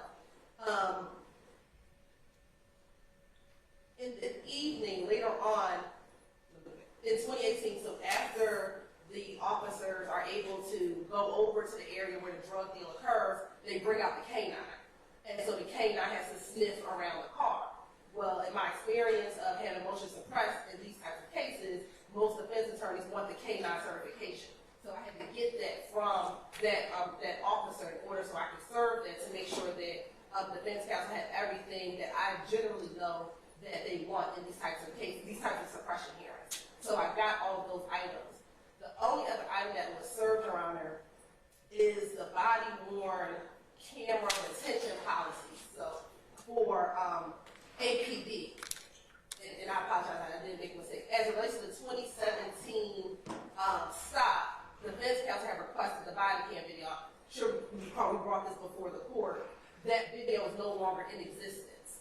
We spoke to evidence.com, we spoke to a number of different people as to why that video was no longer in existence. When I met with that witness in the 2017 case, he's very familiar with the retention policy for for APD, and he advised that APD has a 5-year retention policy as it relates to arrest body cam videos. So I wanted to provide that to the defense counsel as proof that we didn't just lose the items, but that was their retention policy. So those were the items that I served last night. This morning, Your Honor, Sergeant Ross from the 2018 case called me early this morning and said, "Hey, Ms. Hilton, I know the report you gave me last night. I don't think that's the full report." I went back, after me and him and I met, he said, I went back to my office to pull up the report, and I had the full report with my supervisor's signature. I said, I need you to send that to me immediately. As soon as he sent that to me, I forwarded that to the defense counsel. They were in court at that time, but as soon as he sent that to me, alerting me that the report I showed him last night was not the same report, I immediately sent that over so that they could have it. I received it, I think maybe at 10 o'clock this morning, probably about 10:05, it was forwarded to the defense counsel. So those are the items that were served, Your Honor. Again, this is stuff that I learned as I was prepping my witnesses for the hearings this morning. As it relates to the written response, my colleagues who were here earlier this morning, Mr. Uhelski, advised me that clearly tonight would not have been ideal because we're in court here, but they did say that we would have a response by tomorrow if the court would allow. And I think that was what the conversation was. We were ready. Our Sergeant Maldonado had literally been outside since 10 o'clock this morning. We told him to be here. Sergeant Ross is on his way. But we understand that we not had time to do a written response. So if the court permits that, we will do a written response, but otherwise we are ready. Your Honor, may I briefly respond? Madam. Is it yes? All right, Your Honor, this is, a few minutes ago or a little bit earlier this morning, you expressed concern and you having understanding for the concern and defense counsel and being worth our salt. Your Honor, we're not supposed to, any defense lawyer that is worth their salt, just read a document. You need to review it, you need to read it, you need to digest it, you need to investigate it, you need to speak with your client about it. So it's not just reading a few pieces of paper. The social media post, from my understanding, this is what started it all. We need to speak to our client about that post. We need to investigate that post. The retention manual, from my understanding, the body camera has disappeared.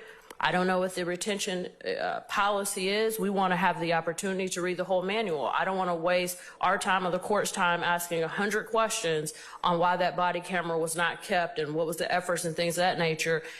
I need to see what the policy says. The tweet or the post, we need to review it. We need to investigate it.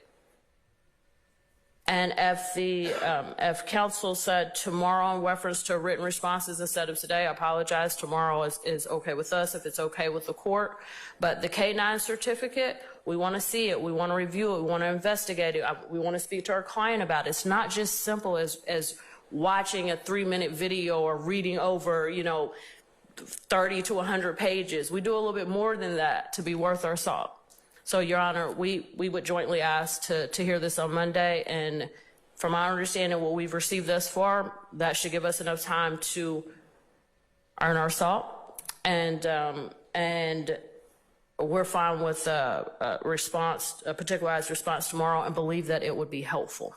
You're talking about just the stops for the step in 2017, 2018? Yes, Your Honor. Okay. And you're prepared to go forward on the cell phone records or finish that this afternoon? Yes, Your Honor. How long will it take, do you think it will take to hear the motions for the 7th in regards to the stops that were in 17 and 18? Just ballpark. Yeah, I would think about 2 hours for both of them to come out. All right, I'll add it to Monday, the 20th, and I'll authorize you to file a response tomorrow. Make sure it's served upon all parties. Yes, Your Honor. And as well as the court, because I'm not an e-file party. So,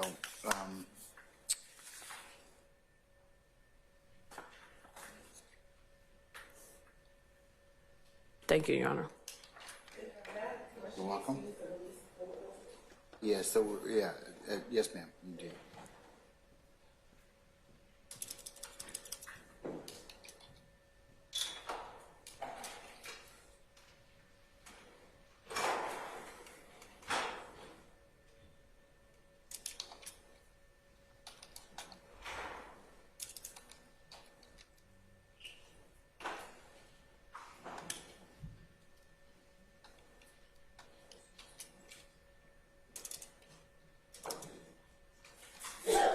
Bless you.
All right, Mr. Helsky, are you going to handle the rest of the cell phone issue? I'm gonna try. All right, okay. Just to frame the issue, we started this particular motion on August the 23rd of this year. I have admitted for my consideration thus far states one, and I want to say that was from Officer Hogan.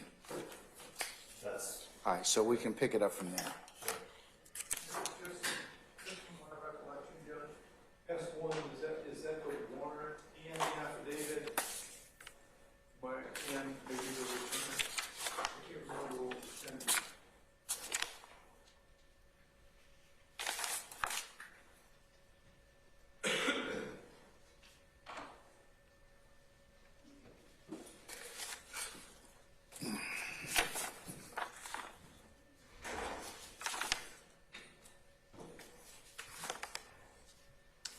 It's the warrant and affidavit and application. Mr. Harvey, did you hear me? Okay, all right, sir. Okay, go ahead and continue, sir.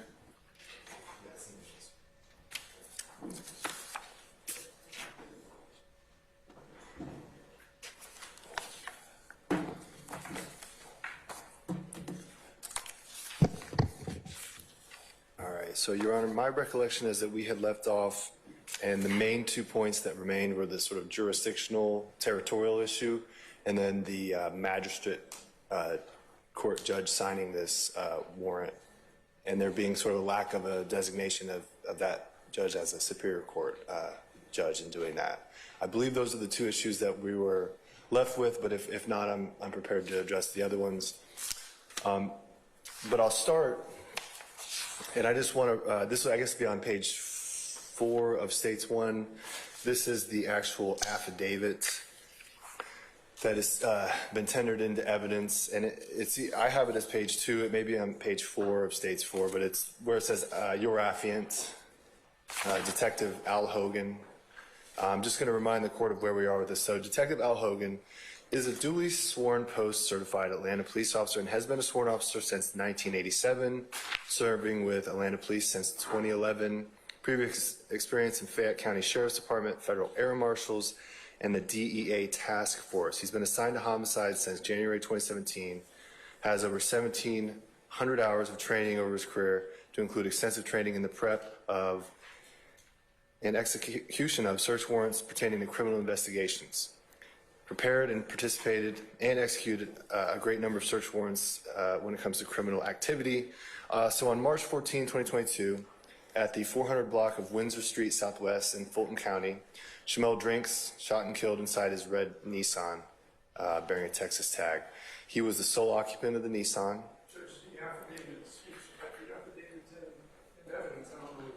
Yeah, I can read it. I've read it. So, is there any? It's just that one of the, I guess, and again, I'm not sure what all allegations are still in place. So one of them was the lack of particularity. One of them was kind of the lack of certifications and stuff like that. I'm sorry.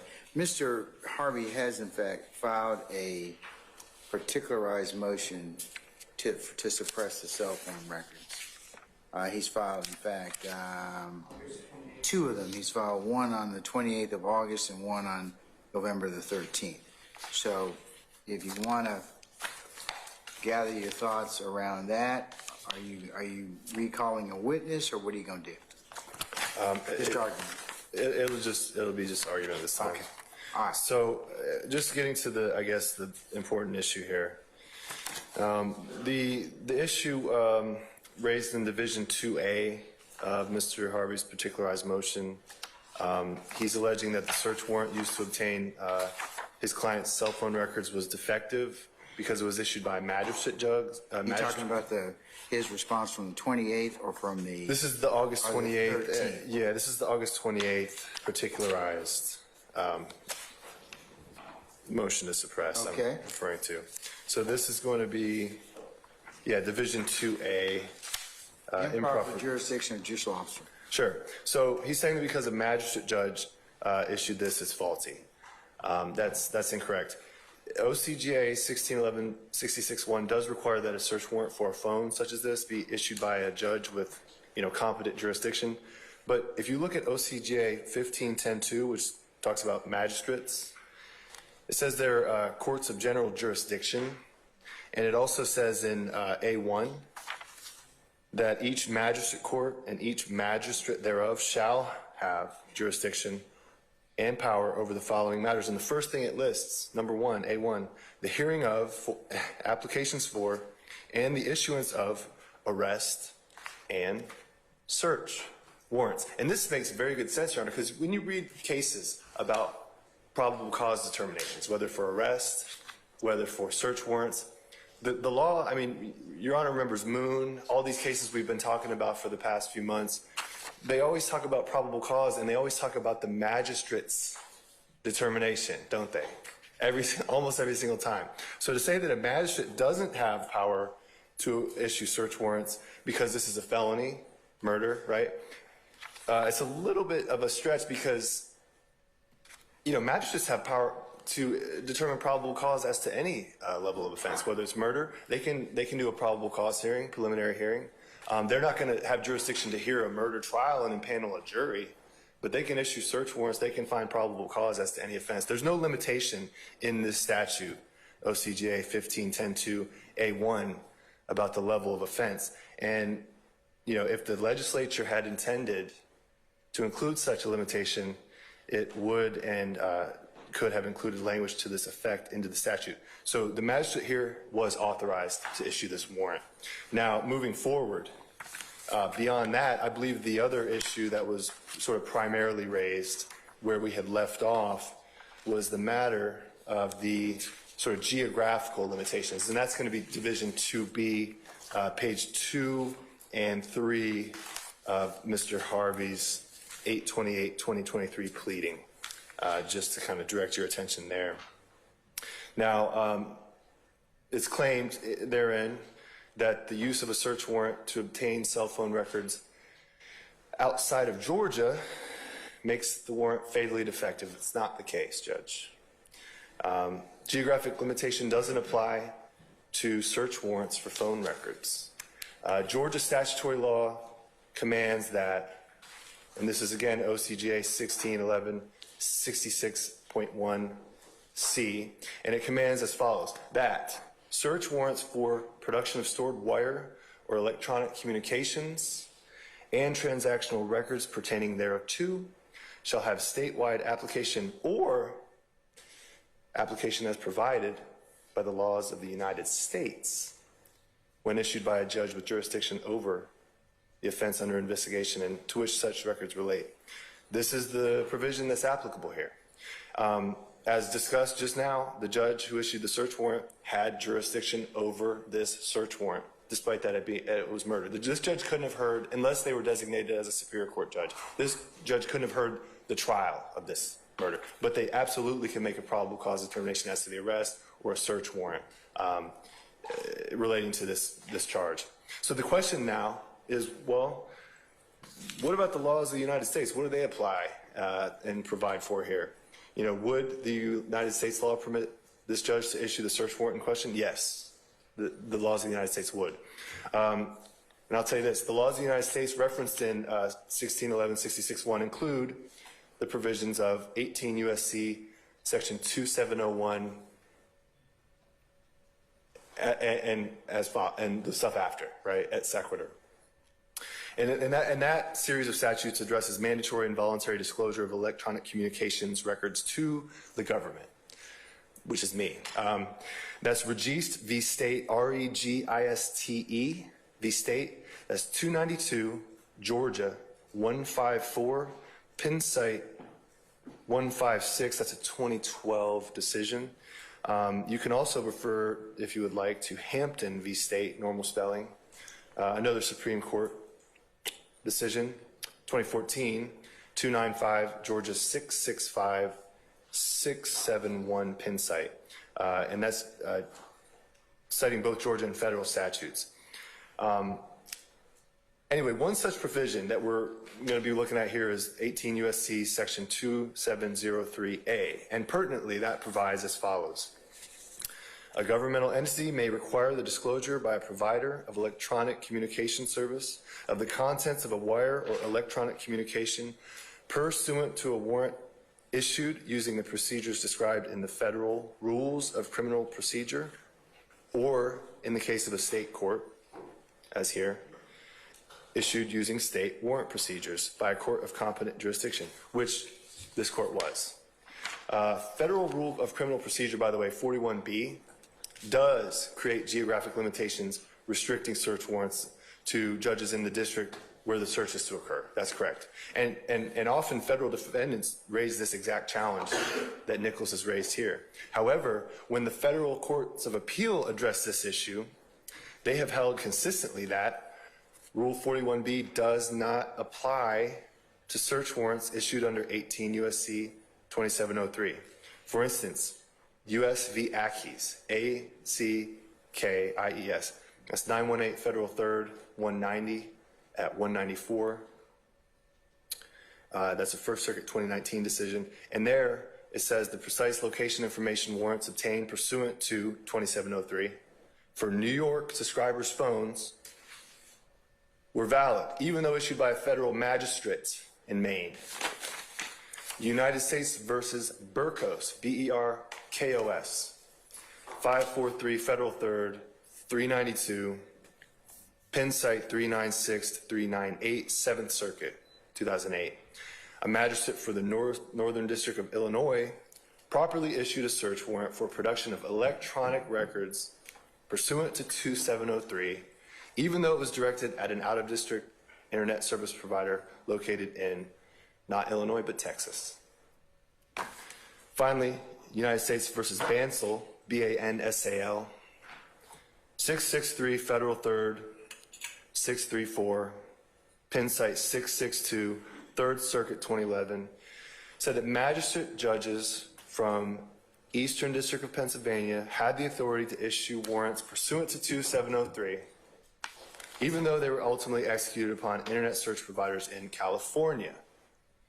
So federal law permits a judge in one geographic jurisdiction to issue warrants for data under 2703 when that data is contained in a different geographic location. So, Georgia's legislature, they authorized search warrants for electronic information with, quote, application as provided by the laws of the United States, right? And the laws of the United States provide a mechanism for judges to issue warrants for information outside of state lines, outside of the district. It is just that simple. And so we would ask that the motion be denied. I understand there's other grounds. My understanding is that maybe they've already been covered, but I'm happy to answer any questions or address those other grounds. But those are the two main sort of legal issues that, to my understanding, were before this court at this time. I want to address the issue of Mr. Harvey raises on, this is page 3 of 8. Sure. In his particularized motion in 828. There's a failure to demonstrate probable cause. He's also indicated overbroad and non-particularized. He's also indicated failure to demonstrate required expertise or certification. And then I want to say on the 13th,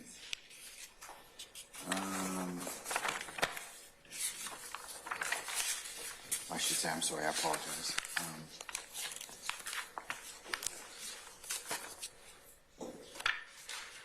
Yeah, those are the other grounds I want to say is failure to demonstrate probable cause, overbroad and non-particularized, failure to demonstrate required expertise or certification. All right, with the court's permission, I'll start with the probable cause. And Your Honor has already taken notice of what's in the affidavit, so we won't go through all that. I will remind the court of controlling law when it comes to magistrate's decision. When it comes to probable cause, let's go with Palmer v. State. That's 310 Georgia 668 672. And in there, it said, in reviewing whether probable cause exists to support issuance of a search warrant, we bear in mind the magistrate's task is simply to make a practical, common sense decision, whether given all the circumstances set forth in the affidavit before him, including the veracity and basis of knowledge of persons supplying hearsay information, there's a fair probability that contraband or evidence of a crime will be found in a particular place, in this case, a phone. The test is not a hyper-technical one, we all know this, right? But it's one to be employed based on the factual and practical considerations of everyday life. And I'll remind this court that a magistrate's decision to issue a search warrant based on a finding of probable cause is entitled to substantial deference by a reviewing court. And again, even in doubtful cases, the decision should be resolved in favor of upholding a magistrate's finding of probable cause. And here we look at the affidavit and we have as follows. We have an alleged shooting at a stoplight at the intersection of Windsor and Interstate 20. That's on March 14, 2022. There were two cars that pulled next to the alleged victim. The victim was shot. The two cars fled and went west on 20. Our affiant, Detective Hogan, was able to determine the driver of one of the vehicles and also the driver of another of the vehicles, which was the defendant in this matter. So there were arrest warrants for both of these drivers, including Nichols, and they were charged with, the charge at hand. They were both arrested, so Nichols is arrested, and only after that happens is his phone number subject to this warrant, and it was given to Detective Hogan, by Nichols in a post-arrest interview. And so the probable cause there, I think, speaks for itself, and if Your Honor's satisfied with that presentation, I'll move on to the next. Yes, sir, you may move on. All right, so the particularization, and I guess this is overbroad and non-particularized. It's absolutely particularized. It says exactly what they're looking for, and it also, of note, limits the search from March 14, 2022 to March 17, 2022. So that's the day after the incident up to the day, I guess, of or before Nichols' arrest. So it's not overbroad. It's extremely narrowly tailored. And I think the idea that it's non-particularized is... What about his contention of his laundry list of data from the cellular provider, and he includes the subscriber information, cell site, historical precise location, available internet and web browsing history, and all twinned or paired devices associated with this account? But that's limited to a couple days. It's not like they're going on a fishing expedition for a long time. It's limited. And this is not an uncommon, quote, laundry list of things to look for when you have a warrant to search someone's phone that's, supported by probable cause. So this isn't anything beyond what you would normally see in this circumstance. This is, serious crime, and they have a phone number that they got from the, person that they're looking into. And so they want to go ahead and look. There's a fair probability there's going to be, evidence of a crime. So we want to look and see what, is there anything in there that's evidence of that crime? I disagree that it's overbroad, and I disagree that it's non-particularized. Just, Your Honor, and I'll say this. The idea that something is boilerplate, let's say, right, that sounds like it's the allegation here, because this is, boilerplate is not a criticism. Boilerplate language just means it applies in more than one circumstance. That's not a problem. That's a principle. That's good. Things that can apply to more than one circumstance are not inherently bad. So I disagree with that contention.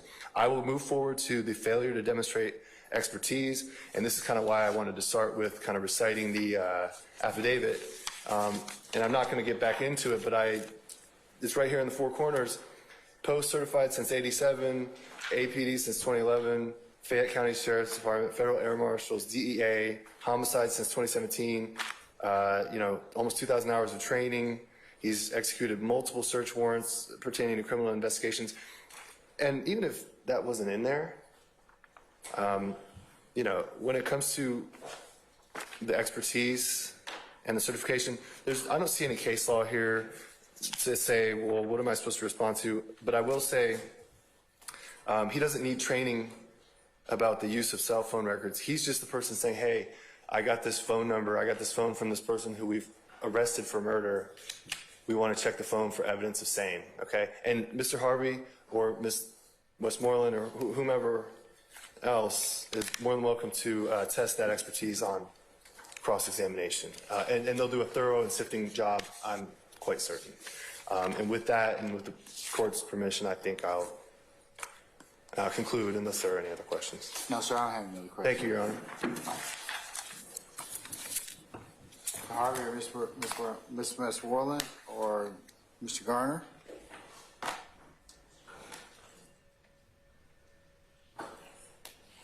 I note that it's 5:45. If it gets too late, the rotten tomatoes will come flying from my colleagues.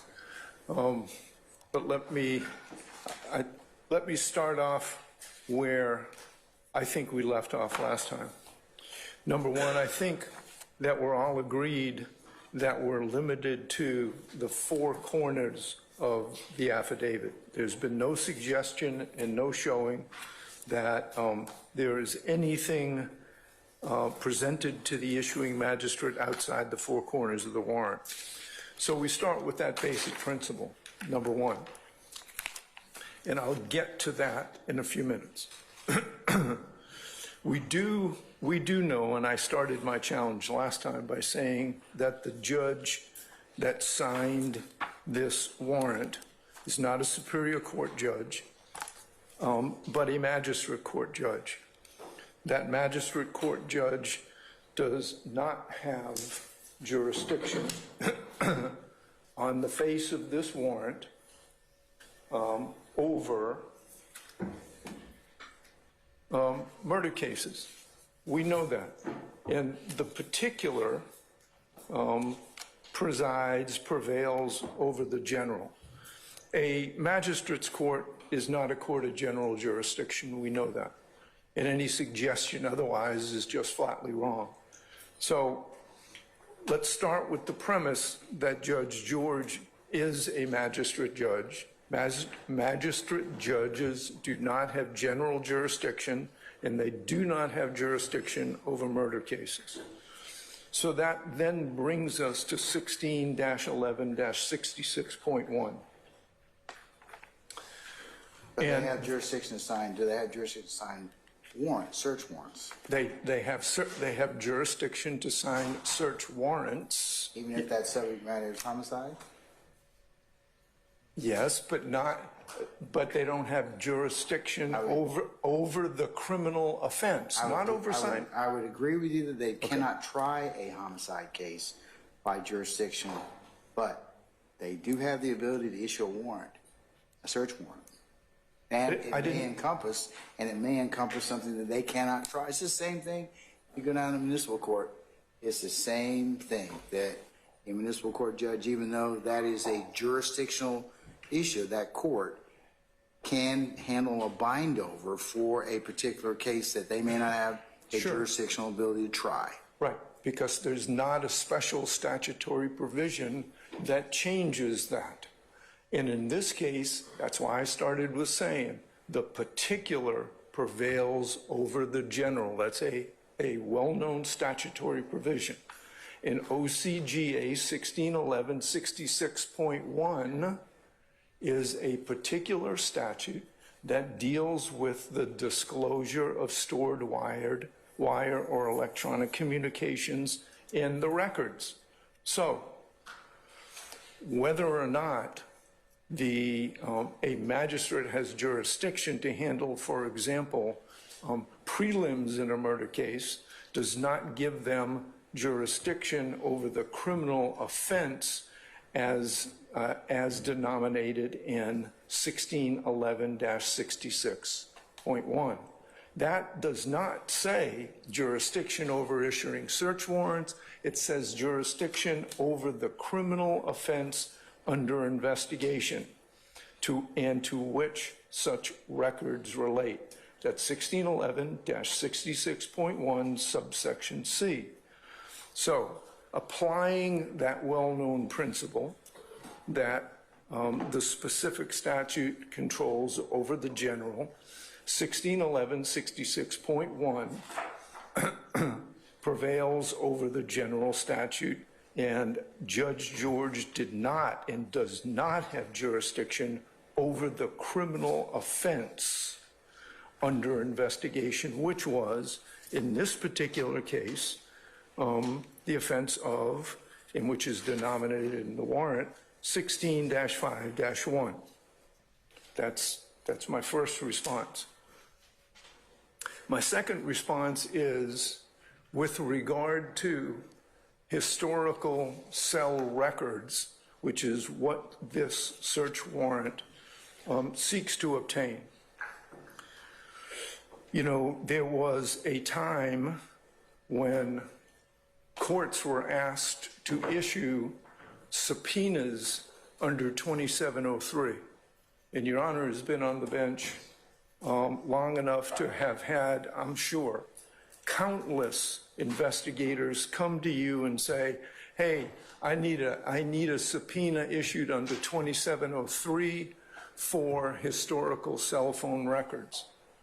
Well, And the request was made specifically under 2703, that particular act. We know that's not the case anymore. We know that's not the case because in Carpenter, in 2018, Carpenter, the United States Supreme Court said, individuals have a Fourth Amendment privacy right in historical cell phone records that can only be accessed under the Fourth Amendment by use of a search warrant. Okay, that's great. So instead of coming to a court with a 2703 request, you come with a search warrant.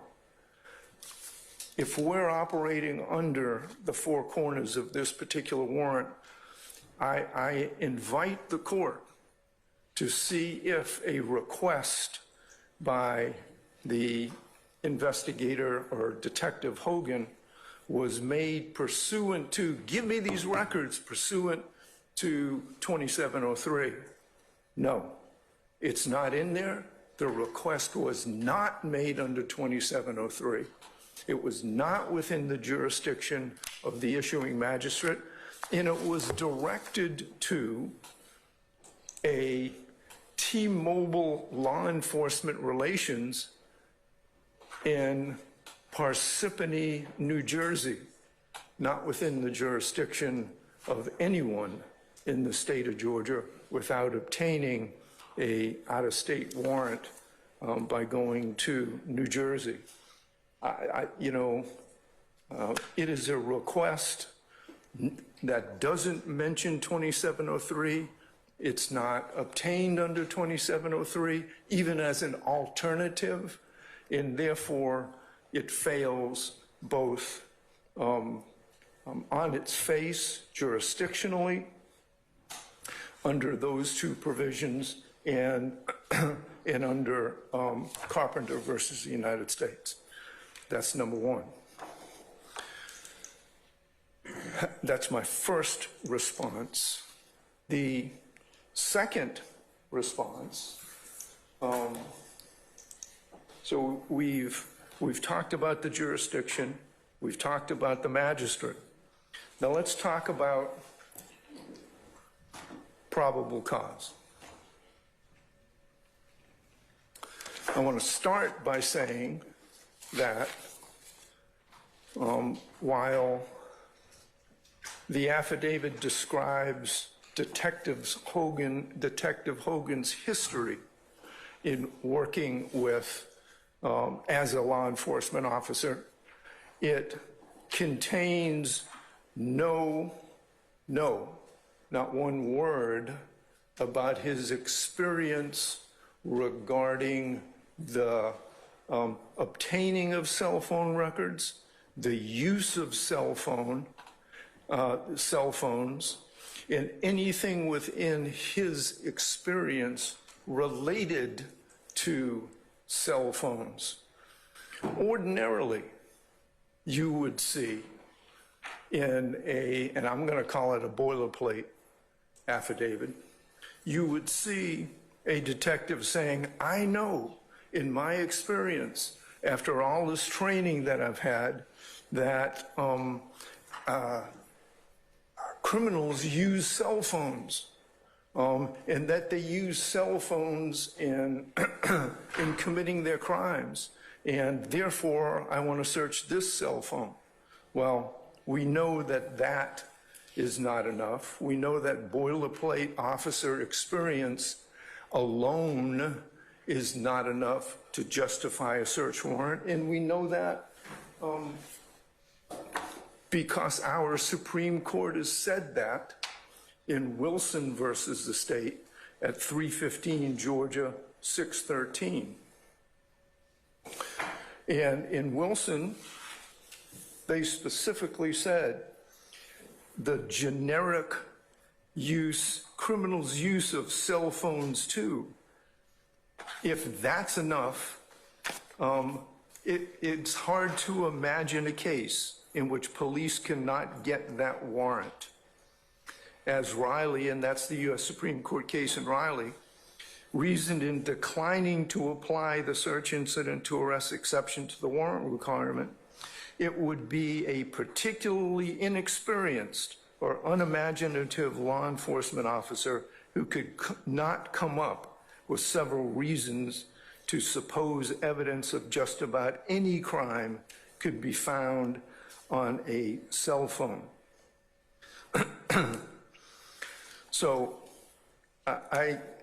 the court, our Supreme Court in Wilson, specifically said that just saying, hey, he's got a cell phone is not enough. And you know why? Because the Fourth Amendment requires a nexus between the offense and a search of a particular item. That's what this issue is about. It's nexus. So let's look at the four corners of this affidavit. There was a car. There was a car that pulled up alongside another car. Someone was shot. According to the affidavit, Mr. Nichols was driving one of the vehicles. An arrest warrant for Mr. Jackson and Mr. Nichols was obtained.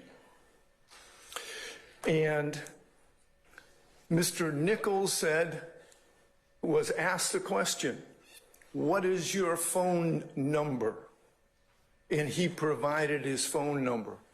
Was he asked, did you have that phone with you? Did you have that phone with you that night, Mr. Nichols? Did you use that phone that night, Mr. Nichols? Did you call Mr. Jackson? Did you call Mr. Farley? Did you call anybody on that phone, Mr. Nichols? No. And is that in the affidavit? No. Is there a single line in here that says, boy, I know that Mr. Nichols used his phone that night. I know that all these folks were talking to each other last night. Or I believe that that's the case. So I want to look at his records. The phone number that is the subject of this warrant was given to me by Mr. Nichols in his post-arrest interview as belonging to him. Not that it was used, not that we think it's used, not that in my experience it's always used. That will be obtained, and the information that will be obtained will be used to determine who was communicating with, who he was communicating with, his top callers, and his location at the time of the murder. So where's the nexus to the use of the phone? There is none. There is none, and even if Detective Hogan said, boy, I know that these guys used their phones, which he didn't. There is still no nexus. And let me refer you to Landers versus the state at 355 Georgia Appeal 69.